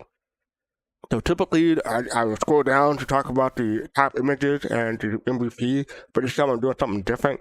The MVP for this week is the feature-length movie for Huxley Group. We all watched them here on Slow Talk separately, but yeah, they compiled them all into one supercut, and it's like an hour long. So check that out if you missed any of it, or you want to check it out again. Congratulations to them for the MVP. Then from Yeah. top images, go ahead. Oh no, I was just gonna say, yeah. I'm very happy that Nate and all of them like got this MVP because they all work very very hard on this stuff. That's all. Okay. Then for top images, I should have maybe made the name, but the file name has the names of them. So this is from Haskahar. It's called Punk Yelling, and I thought this was very cool. Mm-hmm. This number 1. This is number 2. I gotta find the file name at the top. This is from The Serious Track Exploring Jump Point. That's number 2. Number 3 is Innova. Scout Sniper Cloak. Oh, that's pretty cool. He looks like he means business. And then number 4 is Growl Iscador, MSR Water Red. So yeah. So between 4, 3, 2, and 1, what are people's favorites? I'll jump in. I'm gonna go with the whatchamacallit, the jump point. Simply because Jump point, number 2. Just kind of like looking at how difficult it is and how much time it is to really go into making lightning effects, especially in Houdini. Mm-hmm. You would think it's very easy, but it is not. So I have to give credit for the VFX team for them doing what they did with this. Yeah. Nice anamorphic lens flare coming out of there too. Nice. Yeah. Wait, can you go back to the sniper one? The who? The sniper one. The sniper one. This one. Yep. Yeah, that was my favorite. You know why? Because he's got no mag in the gun. Okay. All right. That's not how that works, guy. Not going to be very effective. Well, maybe he comes in peace. I don't know. We don't know his story. Yeah, he's got 1 round in the chamber, and that's all. He got 1 round in the chamber. His last round. He only needs 1. I guess I'll comment. I was torn between 3 and 4, the sniper one, because it just reminds me of a movie, kind of a start of a movie poster, right? Yeah. It just it really reminds me of a movie poster. 4, I think it's really cool, the silhouette look and the water. So I'm gonna go with number 4 for me. Okay, number 4. Wait a minute. Hold up. That's cool. That's cool though. I realized the way the wing is hitting the water. The white water particles. Mm-hmm. Okay. All right, CIG. All right. You want to change your vote, Piss? No, I mean, like I said, they're equally hard. I mean, you say, you got to do your due diligence in there, but Kusanagi? I like the portal one. The portal one, number 2. Okay. Yeah. And Jade? This one's so difficult. I'm so torn between 2 of these. So I'm gonna start with Draw Escador. No surprise. I always love his work, and it's fun to work with him too. He did some snaps with me at the IE.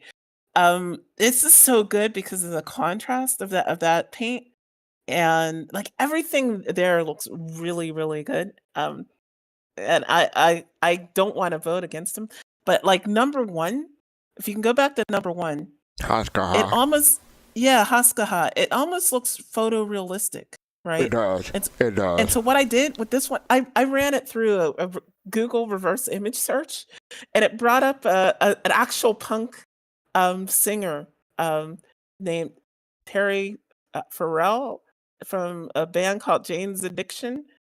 Okay. It brought up one when he was like younger, and it looked almost exactly like this. And so I have to give it to Mr. Haskaha on this one because it is. He wins it's all the time, photorealistic. though, Jade. No, I'm I messing with know, you. and I don't want to give it to him because of that, but I do because I'm not gonna be biased against him simply because he's good. hmm Yeah. So I'm sorry, Draw. I vote for you every week, but this week, the guru wins. Yeah. All right. So for me, I'm gonna go with number 4, Draw. So hey, All right. you didn't get one from Jay, but you got one from me. So yeah, congratulations to all the top images to win it this week. And Dawn, I want that paint. I wish I'd known about it when it first came out. That is the concept paint, right, Jay? That paint is, I believe, that's the Night The Runner. concept paint, right? Yeah. Yeah, Yeah. well, it was the one that you got from completing that the game. So it Oh. wasn't a concept paint per se because like not everybody got it because they bought the concept. The people who completed that hunt for the belligerent duck, which was the name of the ship from the reunion. Yeah, Okay. they got that paint. I have it. Okay. So yeah, congratulations again to everybody. All right, up next we have subscriber promotions. Oh boy! So let's get to the thing. So this is the Galactic Sawtooth Sunpike Combat Knife. What are you gonna say, Pops? So who did the ducks and Admiral? I don't know what The you're talking duck? about. Oh, okay. Okay. All right. But yeah, so the classic Sawtooth Combat Knife is personal protection classic. Sorry. The Sunspike version is used as a rusted look to match the worn aesthetic of Pyro's long-abandoned space station. Current Centurion subscribers get this item as part of the subscription. I'm not a fan. Yeah, I'm just gonna say that's all I'm gonna say right there. Okay, and then what do other people think about this one? I'll give it away to anybody if they trade me a Star Kitten T-shirt for it. Good luck with that, Jade. I don't think you're gonna get into that. It's not.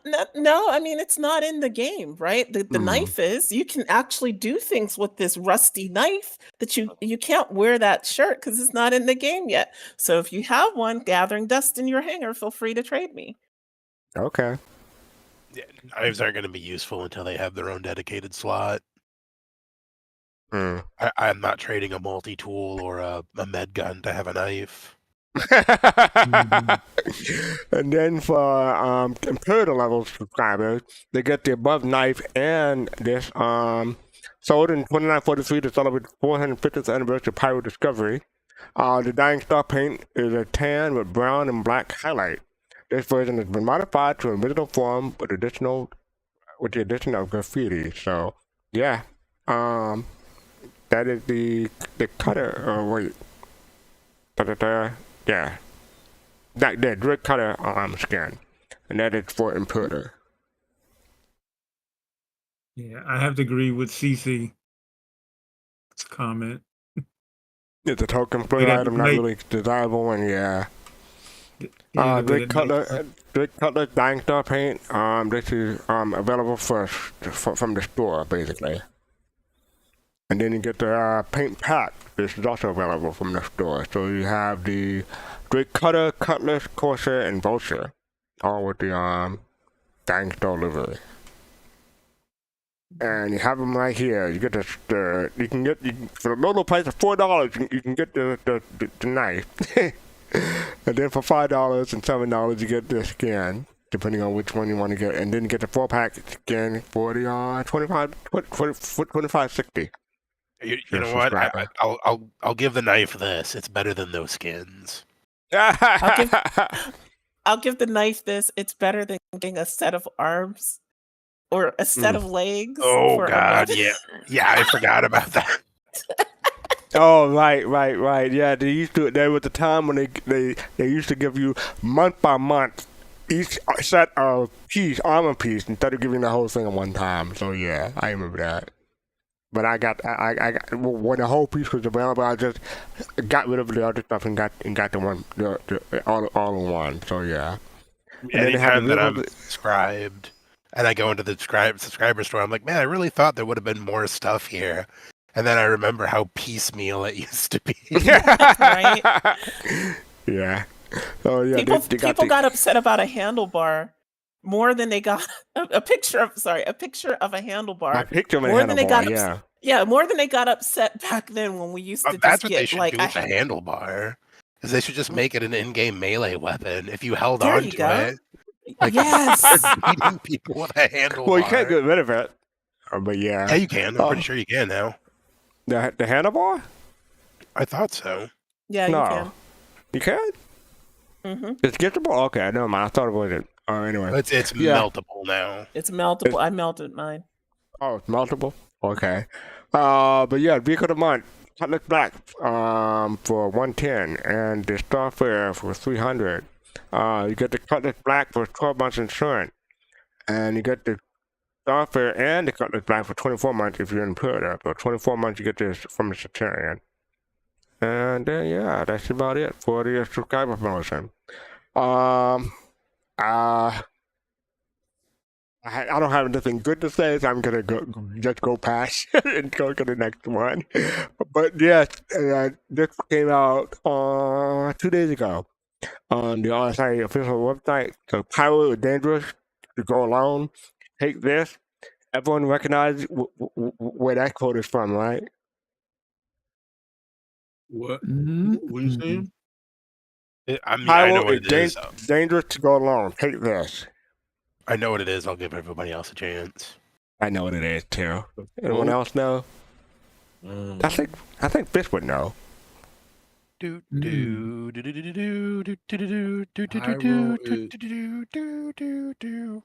Copy should put it in chat. Oh, Zelda? No. There you know go. what's funny? I've never finished Zelda. Oh, you never. This is the beginning of the game, so you should know it. I haven't played Zelda in years, fastcart. It's a meme now. Listen, I know it's one of those games that I wish I would have did back in the day when I was a kid. Mm-hmm. But I'm gonna be honest with you. My main one was Mega Man. Okay. All right. Yeah, but Pyro dangerous to go along. Take this, and they gave us this as a subscriber promotion. So yeah, they gave us a rusty knife. If you don't die from the wound, you'll die from tetanus. So good luck with that. Oh boy. All right, so moving on, we have looking for questions, Thursdays and live Q&As. Chilling time Q&A, crafting your home. Again, upvote the question that closely matches to your question that you want to ask. So far, the top question is, what would this look like in terms of offline rating? There's a lot to worry about. Let's turn to Space Rush. Another one is how the replication of our base between shards gonna work. So yeah, quite a few questions up right there. 734 replies. Dang, that's a lot of questions. So yeah, go through this and upload the one that you want to ask. Okay, we're almost close to ISC. Oh yeah, so this is a question called Don't let the Mac nerf why.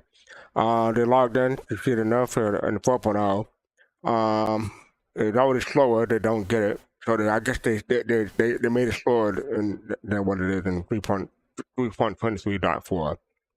Montic from CIG responded, "Hey, this is Maria from the Vehicle Experience team. After the weekend's latest test of 4.0 cycle, They thought it'd be helpful to drop a note to clarify the recent changes to the Galactic Max performance.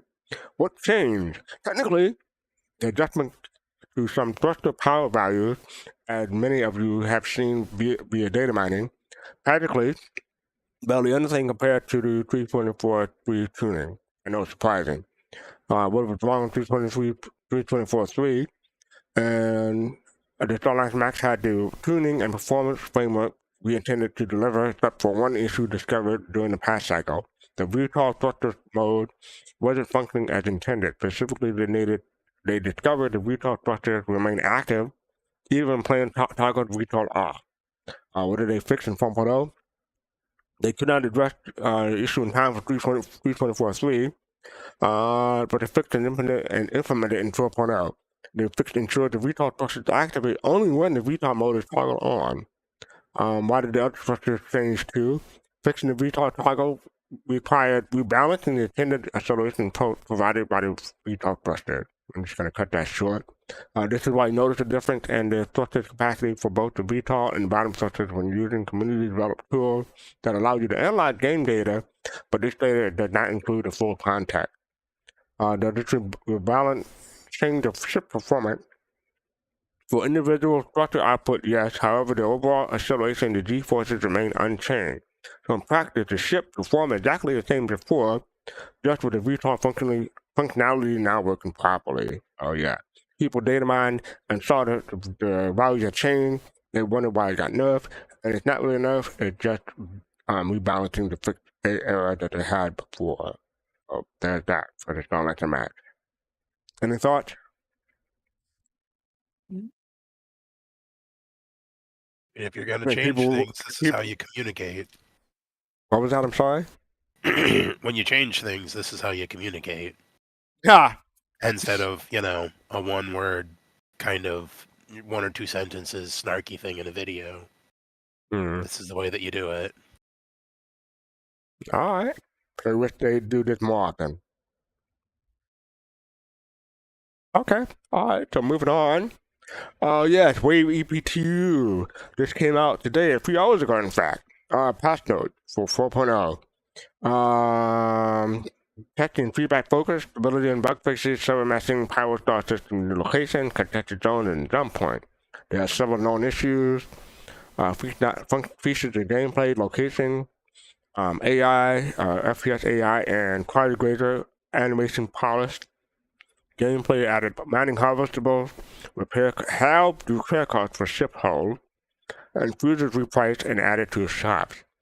Ships and vehicles added flight HUD, Cortex dynamic audio polish, additional updates, future particle performance optimization, planetary terrain streaming performance optimization, AI navigation performance optimization, further networking interaction blade improvement, and ship read performance optimization. Several bug fixes, as you can see there. And the technical, you have 7 client classes. They fixed 7 client classes, fixed 6 server crashes, fixed a server deadlock, and fixed a server memory corruption issue. So yeah. Anyone had a chance to go into the EPTU today? I did. Yeah, and I did right before the show. Togi, first, what are your thoughts? It's horrible. It's awful. It's the worst patch I've ever used. And you said that about the previous patch. No. This one's worse. Ground vehicles are all broke. Oh. Ground vehicles have been broke since the new. No. I mean, like they are stuck to the ground now. They do not move. They are now. They've been demoted to chairs. So they went from having no inertia to having too much. All of the inertia, infinite inertia. Yeah, infinite inertia. Yeah. Some of them are chairs with guns, but they are now effectively chairs. It's not even a wheelchair or scooter. It's just a chair now. It's a big chair. And that's for all of them. Like none of them even works a little bit. I tried one, and then I asked in chat, and apparently it's a known issue. And no, I didn't bypass that. All right. So I will say this was one of this patch and the one yesterday I feel are like wave 2 release candidates easily. Hell, all waves release candidates for today's patch. It's that good. Like it felt better than being in live. Um, I did I've been investigating how I'm going to make money before I can start to really make money in 4.0. And everything went really smooth. The jump points are working perfectly since yesterday's patch. No issues there. There are still some hiccups with elevators. That's sort of, I guess, be expected at this point with the PTU. But yeah, I am very much looking forward to this and then getting more fixes. I did have a client crash today, which I didn't yesterday. I had And several.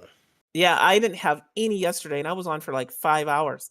Today I was on for less than an hour, and I had a client crash. So I don't want to extrapolate, but I don't know. But Togi, you've been better. I mean, when I was on yesterday, it was nothing but server errors, but I wasn't crashing. And then when I got in today, I played for 2 or 3 hours, and I only had one server error, but I crashed seriously like 6 or 7 times. Yeah, they gotta fix that. So, Togi, do you know what I'm going to ask? What's that? When do you think 4.0 will go live? It's gonna depend entirely on when CIG goes on break. Right? Historically, they only work the first 2 full weeks of December? Yeah. So that means that next week might be their last week. And again, this is one of those things where they said they are not, that they do not want to drop a broken patch to live and then go on break. And as of right now, I don't see them both making it to live and fulfilling that, that statement. I don't think both of those can happen. Does that mean that it's not going to go to live and that they won't drop a broken patch right before break? It's never stopped them in the past. I mean, technically, every patch they drop to live is broken in some way. Yeah, but I mean, how broken is it? It's different when there's people around there to kind of, like give the hamsters that run the servers some CPR. I mean, they do have a skeleton crew that works through the holiday, but they're volunteers. Yeah, I feel sorry for those. I mean, but they're volunteers. They don't have to, but they do volunteer to do it. But again, at this point, it's anybody's game. Like, it's coming down to the wire. All right. So, Jade, what do you thought? When are they going to go? I knew this was coming. Hey, I asked Togi first, so hey. I know. No, I know. I am going to make a bold prediction and say that it goes live on Friday the 13th next week. What an auspicious day to go live. That might be the full moon, too. I'm not sure. You have to check. Okay, Friday the 13th. Okay, interesting. We'll see. Oh, and I highlighted this because I forgot to mention this, but 500 player total count on the mess. Yeah, three servers per system, too. So that's cool. They've increased it because yesterday's patch was 2 per system, and we had a 380 player player cap. So the fact that they're increasing it also tends to tell me this is getting close to like a release candidate for at least the all waves at some point. I mean, also at the same time though, the server frame rate I don't think has been as good as people were hoping it was going to be, and that may be another reason why they're trying to increase that. That number of servers per system. Yeah. No. On that note, they do run like debugging code and stuff that also affects the server frame rate. So that won't exist in live. So we may get better server performance in live. I think "may" is the operative word there, though. Always, it's "may" is always, yeah. Welcome to live testing of an alpha game, but yeah. I mean, honestly, my my experience with it with 4.0 at best is not better than live servers. All right, so thank you for that. So, Togies, you say well, you said okay. Jade said it December 13th. What was your prediction again?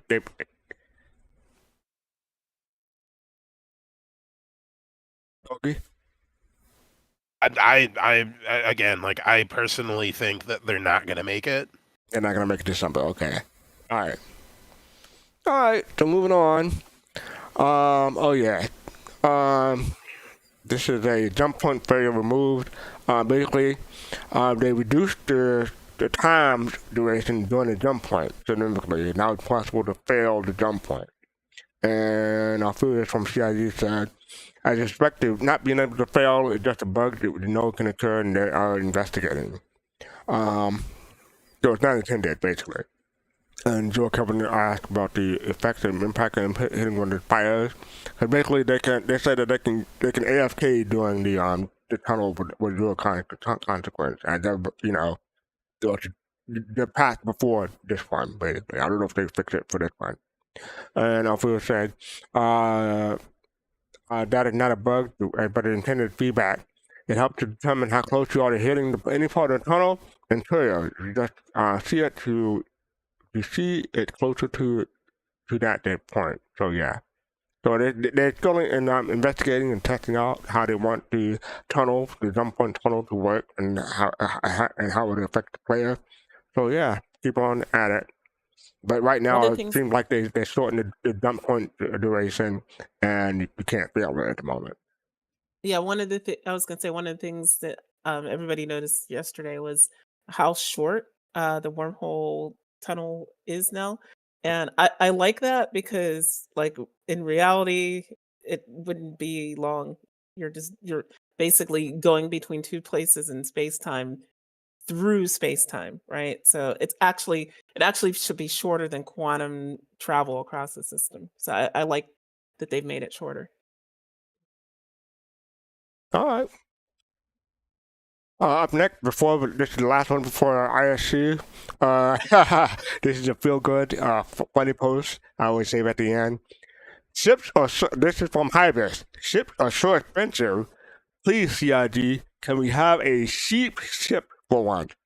And I didn't get that until I said it out loud. A sheep ship for one. And as you can see on the picture right there, let me highlight it.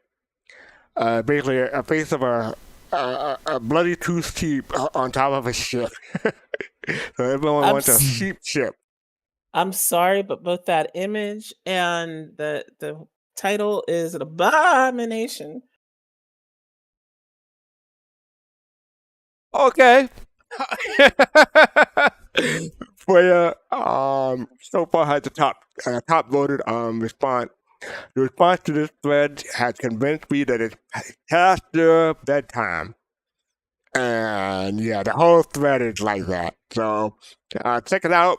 Give it your best. No, I did not pay her to say that joke. She said she made that joke all on her own. She outdid actually. Yeah. She did. You did outdo me. I'm mad at it. I'm mad I didn't think of that one myself. So yeah. Anyone have any pot thought they want to take at this thread out the top of their head? No. Moving on. Okay. Well, hopefully people will enjoy this thread when they get a chance. All right then, ISC, Alpha 4.0, music of Pyro. So this is 9 minutes long. I'm going to check out the whole thing, and let's check it out. I'm going to ask you the easiest question in the whole world, Pedro. What does music mean to you? Music for me, since I was very young, is like breathing. It's been a good friend over many years. I couldn't imagine myself living without creating music. It's just extremely important to me.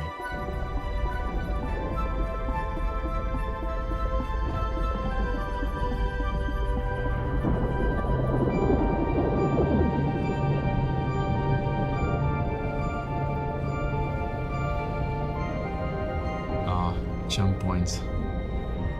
Majestic, dreamy, and adventurous.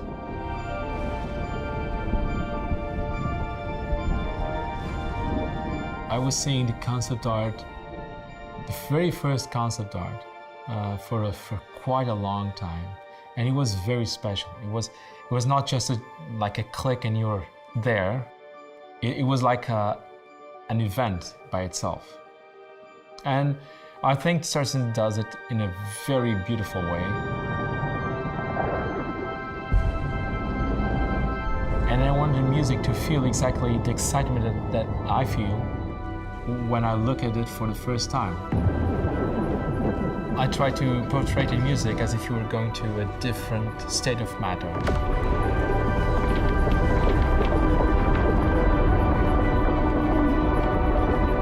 When you are in the jump point, the music becomes suddenly more synthetic and more the synths take over the orchestra.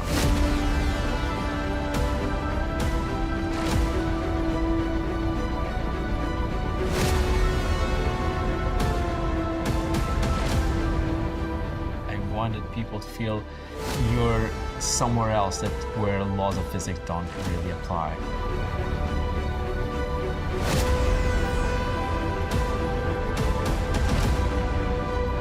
Since I was a kid, I really loved hearing CDs of the old classics from Beethoven, etc., but also from synth.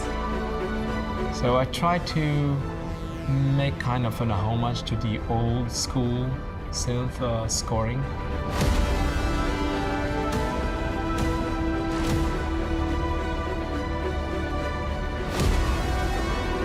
It just made sense to use that on the jump point, make it very epic. Trying to condense my whole life experience into one place.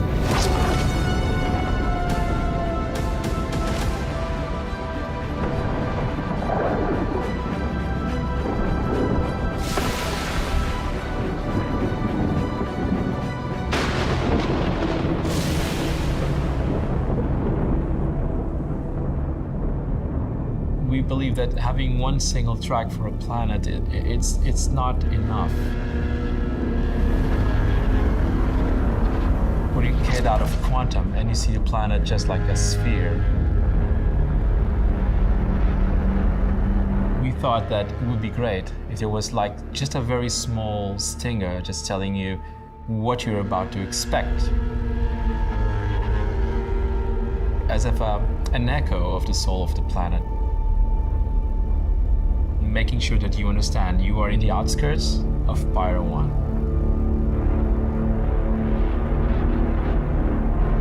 We wanted to be ambiguous, so the music should feel always ambiguous because you don't know what to expect when you go down there.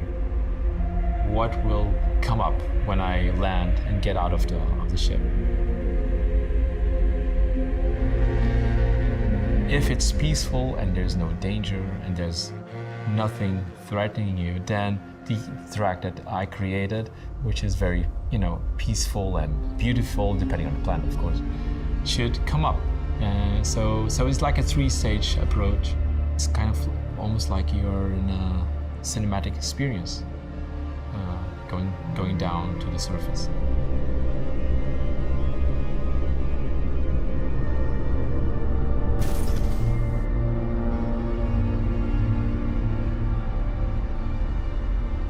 When I saw Pyro 3 for the first time, I thought it was absolutely beautiful planet. I really loved it. It's kind of strange, right?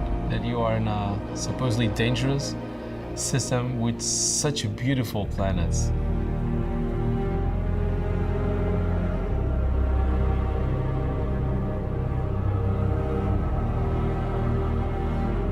This is the planet where I believe we should merge orchestra with synths and vocals and just create a classy but modern experience.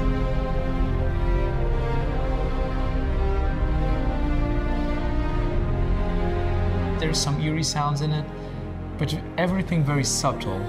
I don't want people to feel, oh, this is so beautiful or is it so scary.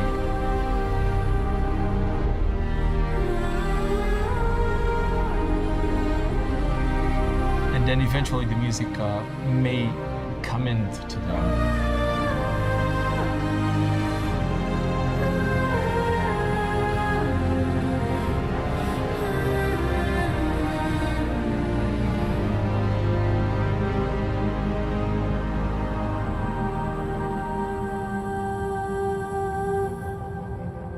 Pyro 4.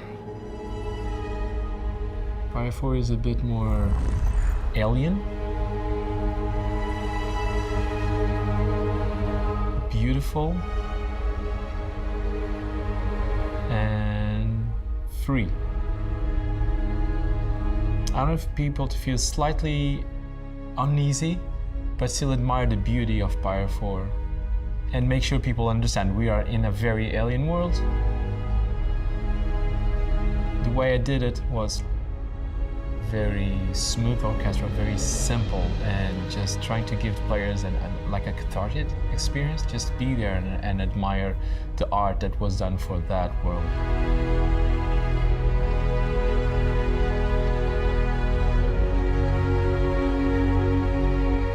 And then in the second part of the track, I'm a pianist, so I tried to use the synths, but in a pianist way, which is not so often used, because many times when you hear synth, either they are doing very long lines, like the old classics, or ARPs, which are automated arpeggios. And I try to do it just freely, without any tempo. Just me playing the synth. I love the results. I want people, when they go to Pyro for the first time, I want people to feel that it's a completely new system, and it's a beautiful system. It's probably some of the best art I've seen for a planet in any game. I wanted it to be experienced. I hope people enjoy that. I want music just to be a companion to your adventures in this new system. So what we learned this week? Well, that depends. If you've never played Star Citizen before, you've learned that Pedro is our amazing composer for the persistent universe, that his work brings depth and emotion and the very essence of life itself to every adventure you undertake, and that his work gets more dynamic and ambitious every year. If you have played Star Citizen before, well, you've known all this after playing for the first 5 minutes, and we're just here to show some appreciation to the maestro. For Inside Star Citizen, I'm Jared Huckabee. Thanks for letting us share the people and process of game development with you, and we'll see you all here next week.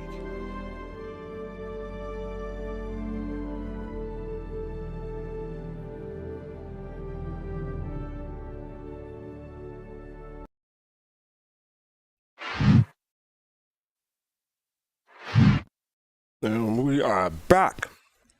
Hopefully everyone had fun. So yeah, what do people think? Wow, like I'm not gonna go first, but I have a lot to say. So whoever wants to go ahead. In that case, I'll continue.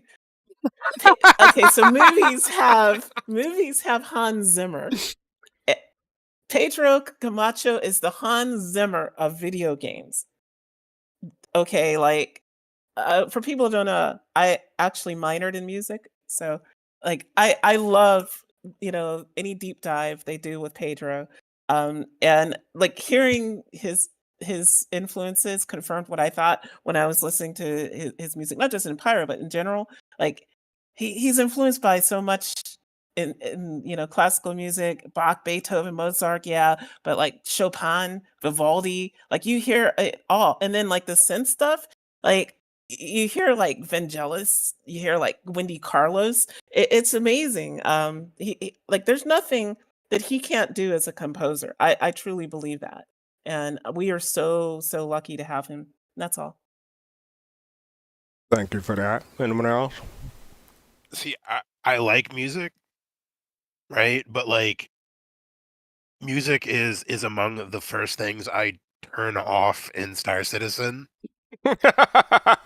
Okay, I understand because in most game, I'm mansplaining, but just for people who may not know, just maybe the first time.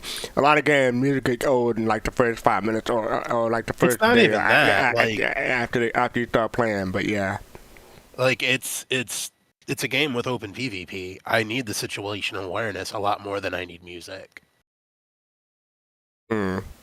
So it's something to me that just gets in the way more than it helps. Like, I would love to see features where I can change the context in which the music plays. Like, if I'm in a safe zone, turn the music back on. I don't need my situational awareness. Once I leave Arm Assist, kick it off again. I was in the contested zones today, and if I would have had music on, I wouldn't have heard the dude ran behind me. Yeah, that makes sense. That follows, yeah. So it's one of these things where, like, I can appreciate his music. It's good music, especially for what it is. But like as much Pyro as I've played, and I've been in there a couple of hours now, this is my first time even hearing it. Mm-hmm. Anyone from New Soul want to say something about audio and the music? I guess I'll go first. I absolutely, I almost want to say Togi. Unfortunately, I absolutely agree with you because I want to hear people coming up behind me, and music also is the thing that I turned down to like 10% in the game, and it, you miss out on so much, but you have to be aware of your situation, and that is more important in my opinion. But I've been advocating for, in our heads we have a jukebox, and to me that would be the perfect, like Togi said, that would be the perfect place if you're in your hab and you're relaxing, you've got people over, or you're I don't know, planning something, to have this on your jukebox playing, and uh Pedro, I'm listening to it, and the textures and things like that, the way he dives in and just wants to express each planet. And fantastic. I mean, uh I don't know if, I don't, I'm next a You don't have the visual, words. what else is it? Yeah, next visual, yeah. yeah. So I mean, I definitely, yeah. Okay, I'll leave it there. I don't, yeah. No problem. Thank you for that. Face? Yeah, so okay. Let's talk about the beautiful stuff first, right? Okay. Love it. Love it. Beautiful stuff is great, obviously Pedro's work and influences. The very first piece that was played about the jump gate, about the jump point, not jump gate, excuse me. Going in reminds me of Ludwig's Gorasan. Can you hear the music in Oppenheimer? Okay. It has that very majestic feel to it, kind of that exploration, adventurous, letting you know, oh man, we're going into something unknown, you know. With that being said, to Togi's point, when you said it, I pointed at the screen and said, damn it, he's right. Because I've been saying this for a long time. The problem with most video games, this is not just Star Citizen. With most video games, and I would have to take a poll from everybody here and everybody in chat, how many people, after listening to the music in game after one time, turn the music off or down and put on Spotify? I'm probably one of the minority. I mean, I do turn it off after a while, but I do maybe a week or two after I start the game. Right. It's not immediate, Once but eventually. it's right. You know, so once it's one of those things, unfortunately, that I have to look at from a video game standpoint, because there's only one video game for me in my experience that I've seen that has people play the music in the game is GTA. And you know why? Mm-hmm. Because GTA is playing what is on the radio. Yeah, the radio. Yeah. I will say for Squadron 42, I don't see myself turning off the music. Because that's part of the experience. Right, that's part of the experience. That's different. Right. That's even during the FPS part, I'll probably keep the music on because I'm hoping that, you know, whenever the music changes, that'd be clue something about to come around the corner or something like that. Isn't You know? that what's supposed to be what this is about, though? Like, Yeah. shouldn't the music change? Like there shouldn't be music if Dynamic you're music, yeah. entering an FPS area where you're going to be fighting, like, Exactly. Xeno threat down in a bunker. Mm-hmm. I was gonna say I wish that games could come up with a way, while you're flying and shit and you're in space and you get that, but once you get into a zone, it would duck, lower. Mm-hmm. And then once the situation will change, the music would come back. I wish they had a system like So that. you know what you could do? You can make a thread in the feedback thread about that. right. I'm pretty sure you would not be the only person who would say yes to that. Yeah, you put it up. Ain't nobody listening to me. Yeah. But no, to that point though, that is very important. Like Admiral was saying, like Pop said, everybody is saying is that music gives cues in game. That's what they call it, cues. So you'll have your action cue, you'll have your fight cue, you'll have whenever you get into a peaceful zone, that's your cue right there. Letting you know what is coming up or what is happening. So I agree it's a difficult balance because it's so much work that he's put into it. Yeah, you don't really want to miss it. Yeah. You don't want to miss it. Yeah, you don't. You feel bad. You feel right because You you're don't like, feel bad. damn, he's put in, and because I know he's put in countless hours and days to months to compose it, then to record it, then to mix it, master it, so on and so forth. So it's a tough thing to. I'm not saying somebody stepping on their work, but like you said, it's a game where combat is first and foremost. Son, it may be, because I don't want to hit the escape, go into the, into the menu, and maybe if they did something in the Moby Glass where, if everybody was on the ship and then once they get ready to come off or, get ready to go in, they could lower it within the Moby Glass. I don't think that'll work properly because that's an immersive thing. The Moby Glass is in game. I mean, yes, you hear music. I don't know. I don't know, FC. I'm throwing to whatever. I like that idea though.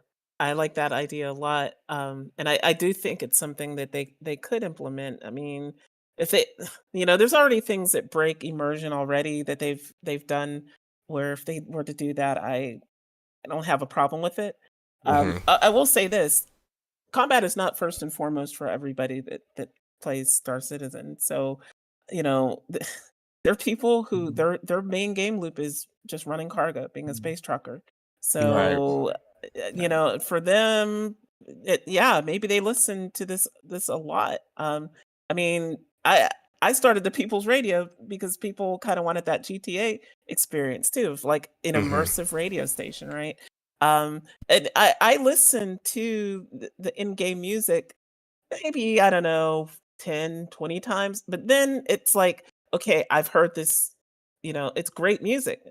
But yeah, it's what Fist was saying.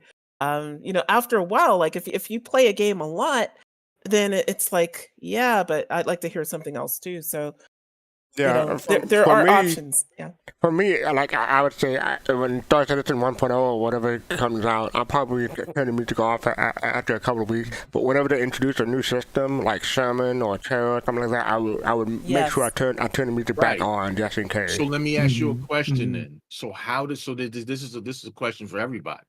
How does Star Citizen then keep music like this fresh or refreshing.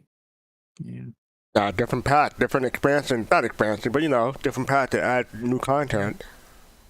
That's a tough one because, like, you can't ask Pedro to make, these lush compositions for like every, I don't know, quarter for every planet that's going to be in the game. I mean, as much as we would want that, like, I don't think that's even realistic. Well, Yeah, I'm but gonna, go ahead. and the reason why I'm saying, I apologize to cut you off. No, so go You ahead. Go ahead. put it as a radio station Yeah. because if it's in rotation, playing with other music, and it comes up and comes on in game, then you're more bound to listen to it. Mm-hmm.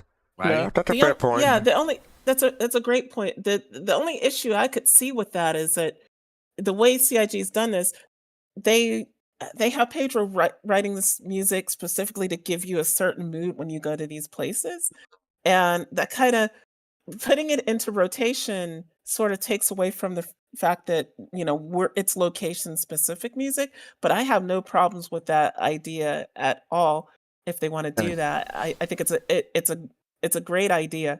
As far as like, go ahead. Well, No, I was gonna say I think we do have to move on, but go ahead and finish your point, Jade. Yeah, as far as like having stations and things like that. I mean, in game now, when you go to certain locations, you can hear like a song that's supposed to be on the radio. Like, when you're in New Babbage, there's a song that plays when you're near the coffee shop. Things like that. Like, I could see that becoming more of a thing, like where there's more than just that one song on loop. That might be a way to do it too. Is it you can keep it location specific, but that way. Real quick, Pops. Well, I haven't said anything yet, so. I thought you did, Kusanagi. I really don't think so. No. I think I jumped over Fist. Say one comment. My question is.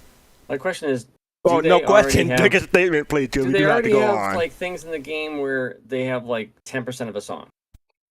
Like, because that would make a lot of sense if you had a song and it was 5 minutes long, they would just give you a 30-second snip or a 70% snip.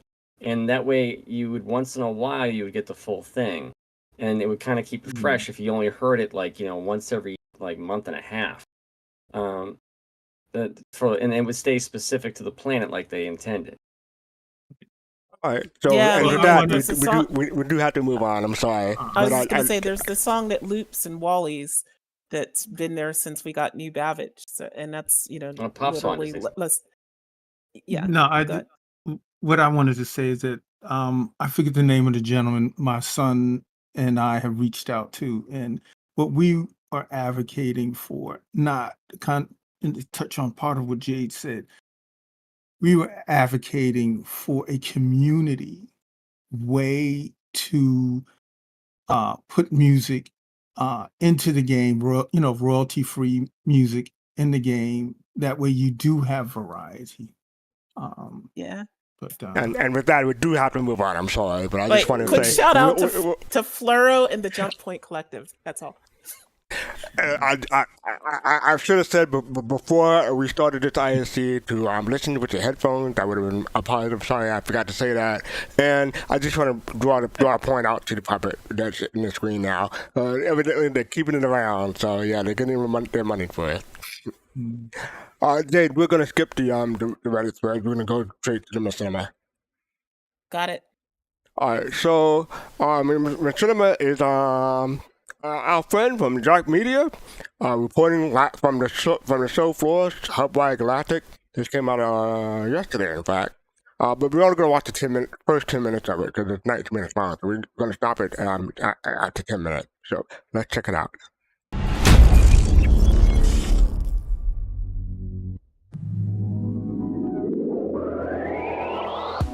We're here at the IAE, giving you all the details about this year's expo. We'll talk ships, we will talk rumors, but first, if there ever was an IAE expert, this is your guy. I'm Fennec Jubilee, and I'm a lifestyle entrepreneur and coach for our expo VIPs. I make sure our interactions with high-profile clients are as pleasant as possible. And the rest of the year, I make bookings and reservations, chat to clients, and make sure we have enough info on our clients to make their stay here one to remember.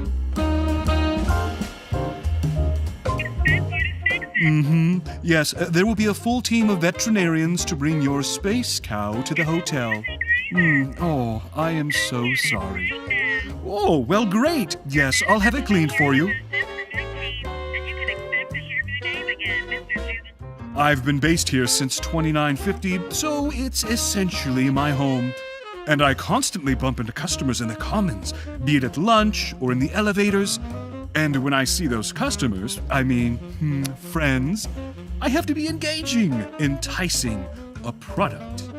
I can't ever just relax here. You have to really know your customer. These people are very fresh and hot, and possess a remarkable blend of grace and aptitude.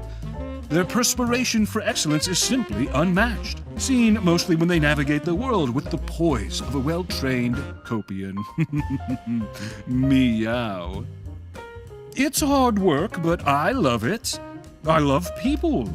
Constantly being ready to please really helps me to be a good person.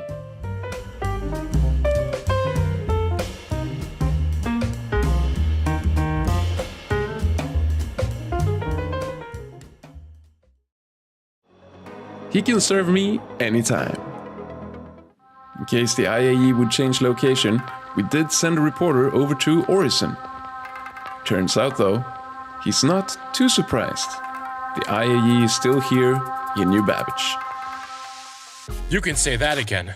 If Prices had a logo, it would be this big letter C right here. For years, Crusader Security have fought an uphill battle protecting themselves from Dusters and Ninetails. They increased security around the planet to battle the growing Ninetails threat coming out of Grimhex. Having no control of their security station in the area was a problem though, so they launched a campaign to retake it, only to provoke the Ninetails into a full-out assault on Orison, which is still not over. And that was 2 years ago. After talking to some people living here, it's becoming clear just how extremely bad the situation is becoming. Crusaders so weak they don't even send reinforcements. They just close their eyes and put out a contract for CDF or whatever Johnny's around to accept it. But we're the ones who are dying in the streets. Criminals fly into Korea like they work there, completely smokes everyone, erase their warrants, and leave. Some even take evidence with them to sell to their friends, making a cred off it. It's disgusting.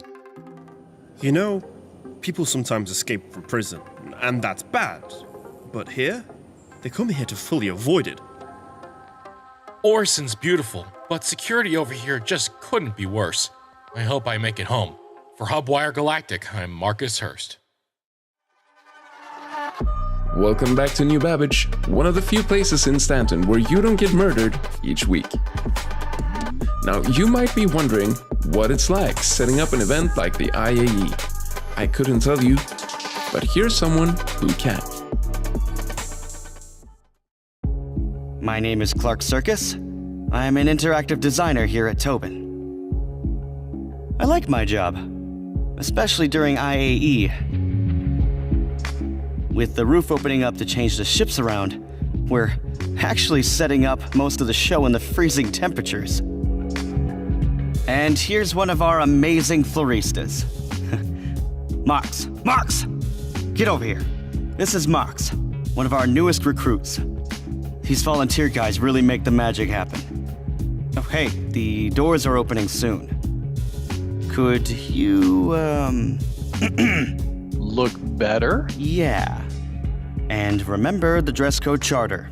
No problem. The main hall floor is actually 8 meters thick to accommodate the bigger ships. What? Mox? Did you even look at the charter? The dress code's harder. What? What? Just go home! Oh, come on! Come January, I hope you guys return for the annual cattle show.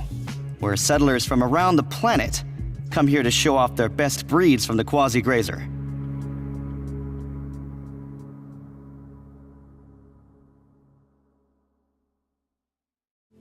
Quasi-grazers? Ew. Remind me beforehand so I can leave town. Now, I'm gonna quickly check out this Best in Show ships, so we'll break for commercials and I'll see you in a bit. I thought this was it. Busted ship. No meds. And just when I thought it couldn't get any worse, I was sure it was a goner. But that stranger, they didn't kill me. They saved me. They said we were in this together. That's when I realized, in the end, it's not the fight that makes us strong. It's who we fight alongside.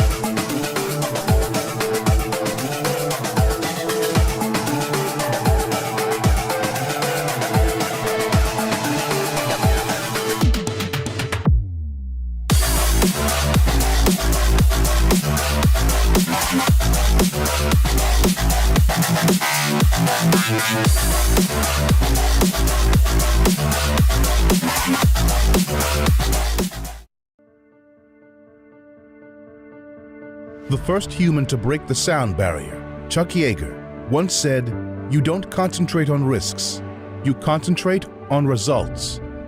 Since 2944, Acare Mining and Reclamation has operated at the very edge of permissive space. Whether conducting threat survey operations, flotsam recovery, or deep field prospecting, let AMR professionals handle the risk so that you can concentrate on the results. Acare Mining and Reclamation. We are what you need us to be.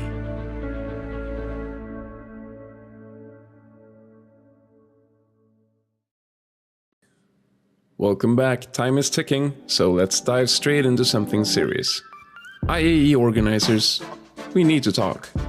As always, my plan this year was to report on newly released ships, the best in show, the vibe, the people.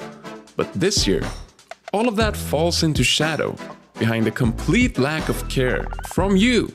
An example.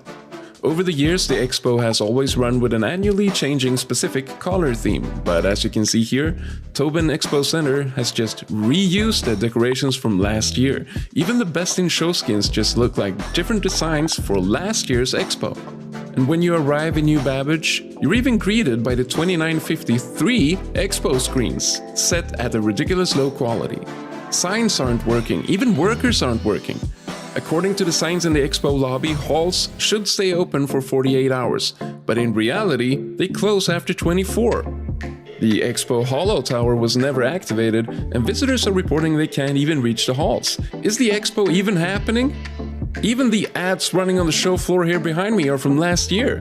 Come on! The lack of thought, design, consideration, quality, heck, lack of anything besides showing off ships is discouraging. And I hope for all of our sakes and for the success of future expos that this was the last and only time we saw such a feeble and lame effort at running an event. You may think you have no competition, but that won't stay true for very long unless you try to stay ahead. Now I think I've blown a fuse, so it's time to tune in to something completely different. During events like the IAE, Klesher Rehabilitation are at capacity. So here's a little something for everyone stuck in the mines. Keep digging, we're thinking about you from the outside.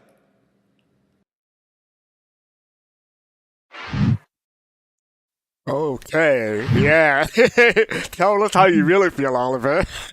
So yeah, that was the Machinima for this week. Reporting from the showroom floor and Hubwire Galactic from ZarkMedia. That was the first half of it, so this is the second half. But y'all can check that out at the link. But yeah, what do people think about the first half so far? Anyone want to go first? Very well done. Very well done. Hand clap, snaps, 2 thumbs up in a Z formation. You really like the two guys talking about wearing the same, like the right outfit at work? That was continued on later on too. There's part 2 to that, but yeah, that continued. I wasn't feeling that one. Don't let the pay First off bit's at the pretty good. end. Yeah. Anyone else? I always love what Oliver Zark brings us, and the whole idea of these is it's a slice of life in the verse of regular people. Not everybody's an elite bounty hunter or an elite mercenary or whatever. It's just this is life in the verse, and those two guys, the one guy, Moz, he's a regular character. Yeah, he's come. Yeah. Yeah, it's he's like the one who he never does anything right. So it's kind of like, if you've watched a lot of these, you kind of get like the whole idea of like, oh, what's Maz gonna wear now when like he tells him to go, wear something for work, because whatever he's asked to do, he always messes up, right? So that's sort of like his thing. I thought this one was kind of slow until the end, and I think that was the best part. That made it worth watching. And I love how like he just told it like it was. Like he just went off. Like, and yes, he made everything in game. Well, yeah, exactly. Like this is what's happened in the universe, right? Like they didn't turn on the holo display above New Babbage. It just it makes the point that it should move next year. I think that New Babbage lost the right to hold it next year. Because as a matter of fact, I hope they use different colors next year. Dang. Right. Anyone else? No, Jade, it's not going to Pyro. Oh, damn. I don't know. Why would it? I never said it would go to Pyro. Like that makes that makes as much sense of moving it to Levski. It's Galactic Aerospace. I said exactly. That makes no sense either. Exactly. No, it's going to always be somewhere in the UEE. But it doesn't need to always be at New Babbage. It should be in Pyro. They should kidnap Jax. They kidnap Jax and they hold him ransom, and they force them to have the expo in Pyro, or they're gonna kill Jax. Where would you even host it in Pyro? There's no convention center. We're in Thason. I don't know. There's no cities. Like, yeah. Outside. I don't know. The pirates will find a way. All right. Okay. What are you gonna say to Pops? No, I was just saying they could put all the ships outside and line them up on the lawn. Friendly A2 incoming. Yeah. It was this IAE was I'm not one for really negative but sometimes your opinion, you do want to express your opinion. This one was, I don't know, with all of the ship, that we were hearing about, the Fortune, the BLD, all of that, things we were expecting to happen that didn't happen. It was kind of like I said before, it was kind of like a wah wah wah moment at IAE for me. A lot of them, but on the other hand, I would rather have CIG working on fixing the game, getting the game right, than holograms and video screens and stuff like that. But hey, you can't. I mean, there's that, but then there's they should make it 2 days.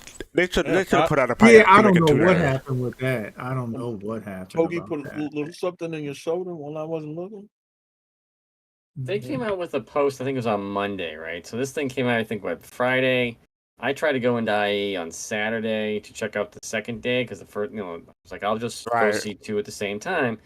And I haven't had the game loaded in months, right? So I'm gonna load the game up for this stupid thing, and I go there and I'm like, oh, so something's wrong. Maybe let me switch service. Nope, not. I mean, it was clearly not in there, and it took them until the following Monday to say, hey, we finally went in there and tested out, and yeah, there's a problem. I'm like, really? Because, like, I'm sorry, that's ridiculous. And they didn't even like, and they said they couldn't really change anything. They couldn't fix it, but then they left the schedule up. Like they didn't change the schedule. All you have to do is go to the website and put a new schedule up. How long does it take to make that? No. Yeah, they didn't do either. Yeah, this one kind of felt like a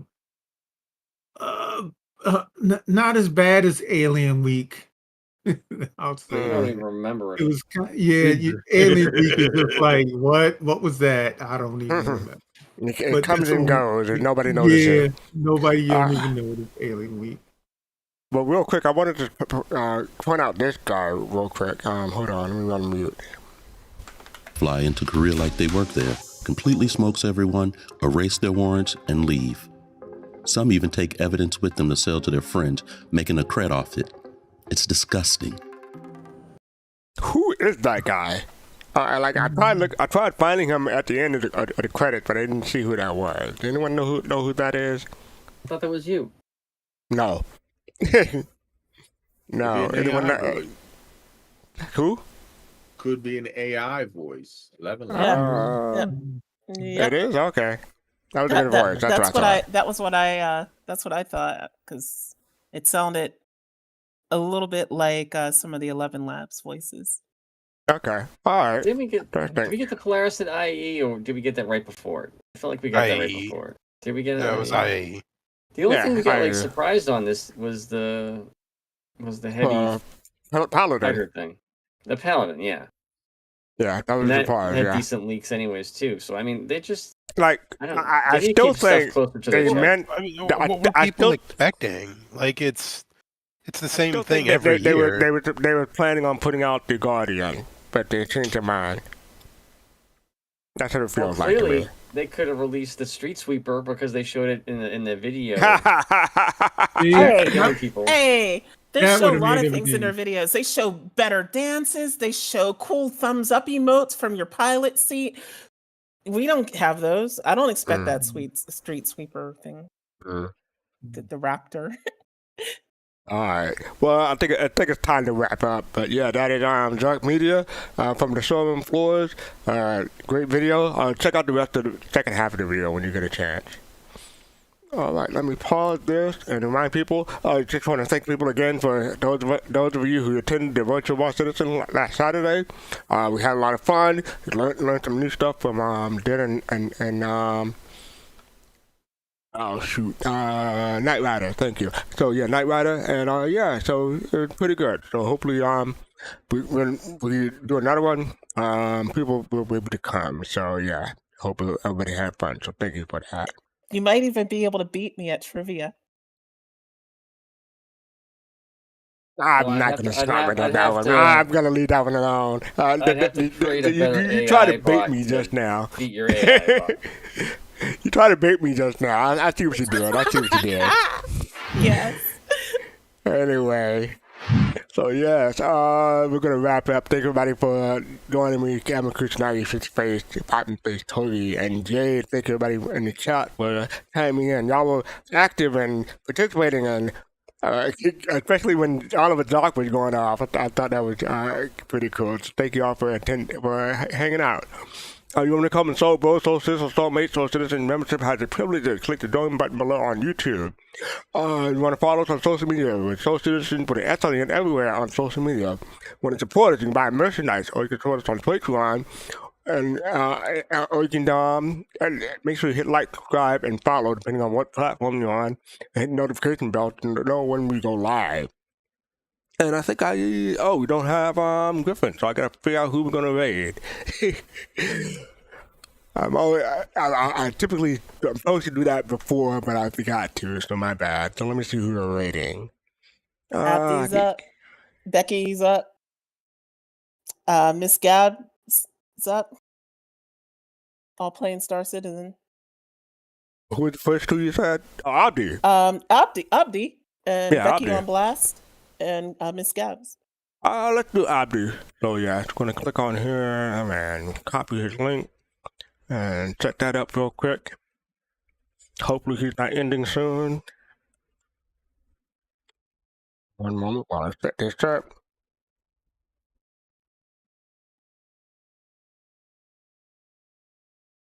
There we go. Okay, so thanks y'all again for hanging out. Appreciate it. Hope y'all had fun. Oh, I forgot on Sunday. Oh, make sure you go follow Soul Voices on Saturday, 2 p.m. Eastern, 6 p.m. UTC. That's where Griffin talks about what's going on this week in Star Citizen. He covers something from Spectrum, Reddit, and something from industry in general. Then on Sunday, we have Fly Around and Find Out. Fly Around and Find Out. It should be a great show, 7 p.m. Eastern, midnight UTC. Check that out on Sunday. So hope everybody have fun. Peace, love, and so make sure you send Abby our love.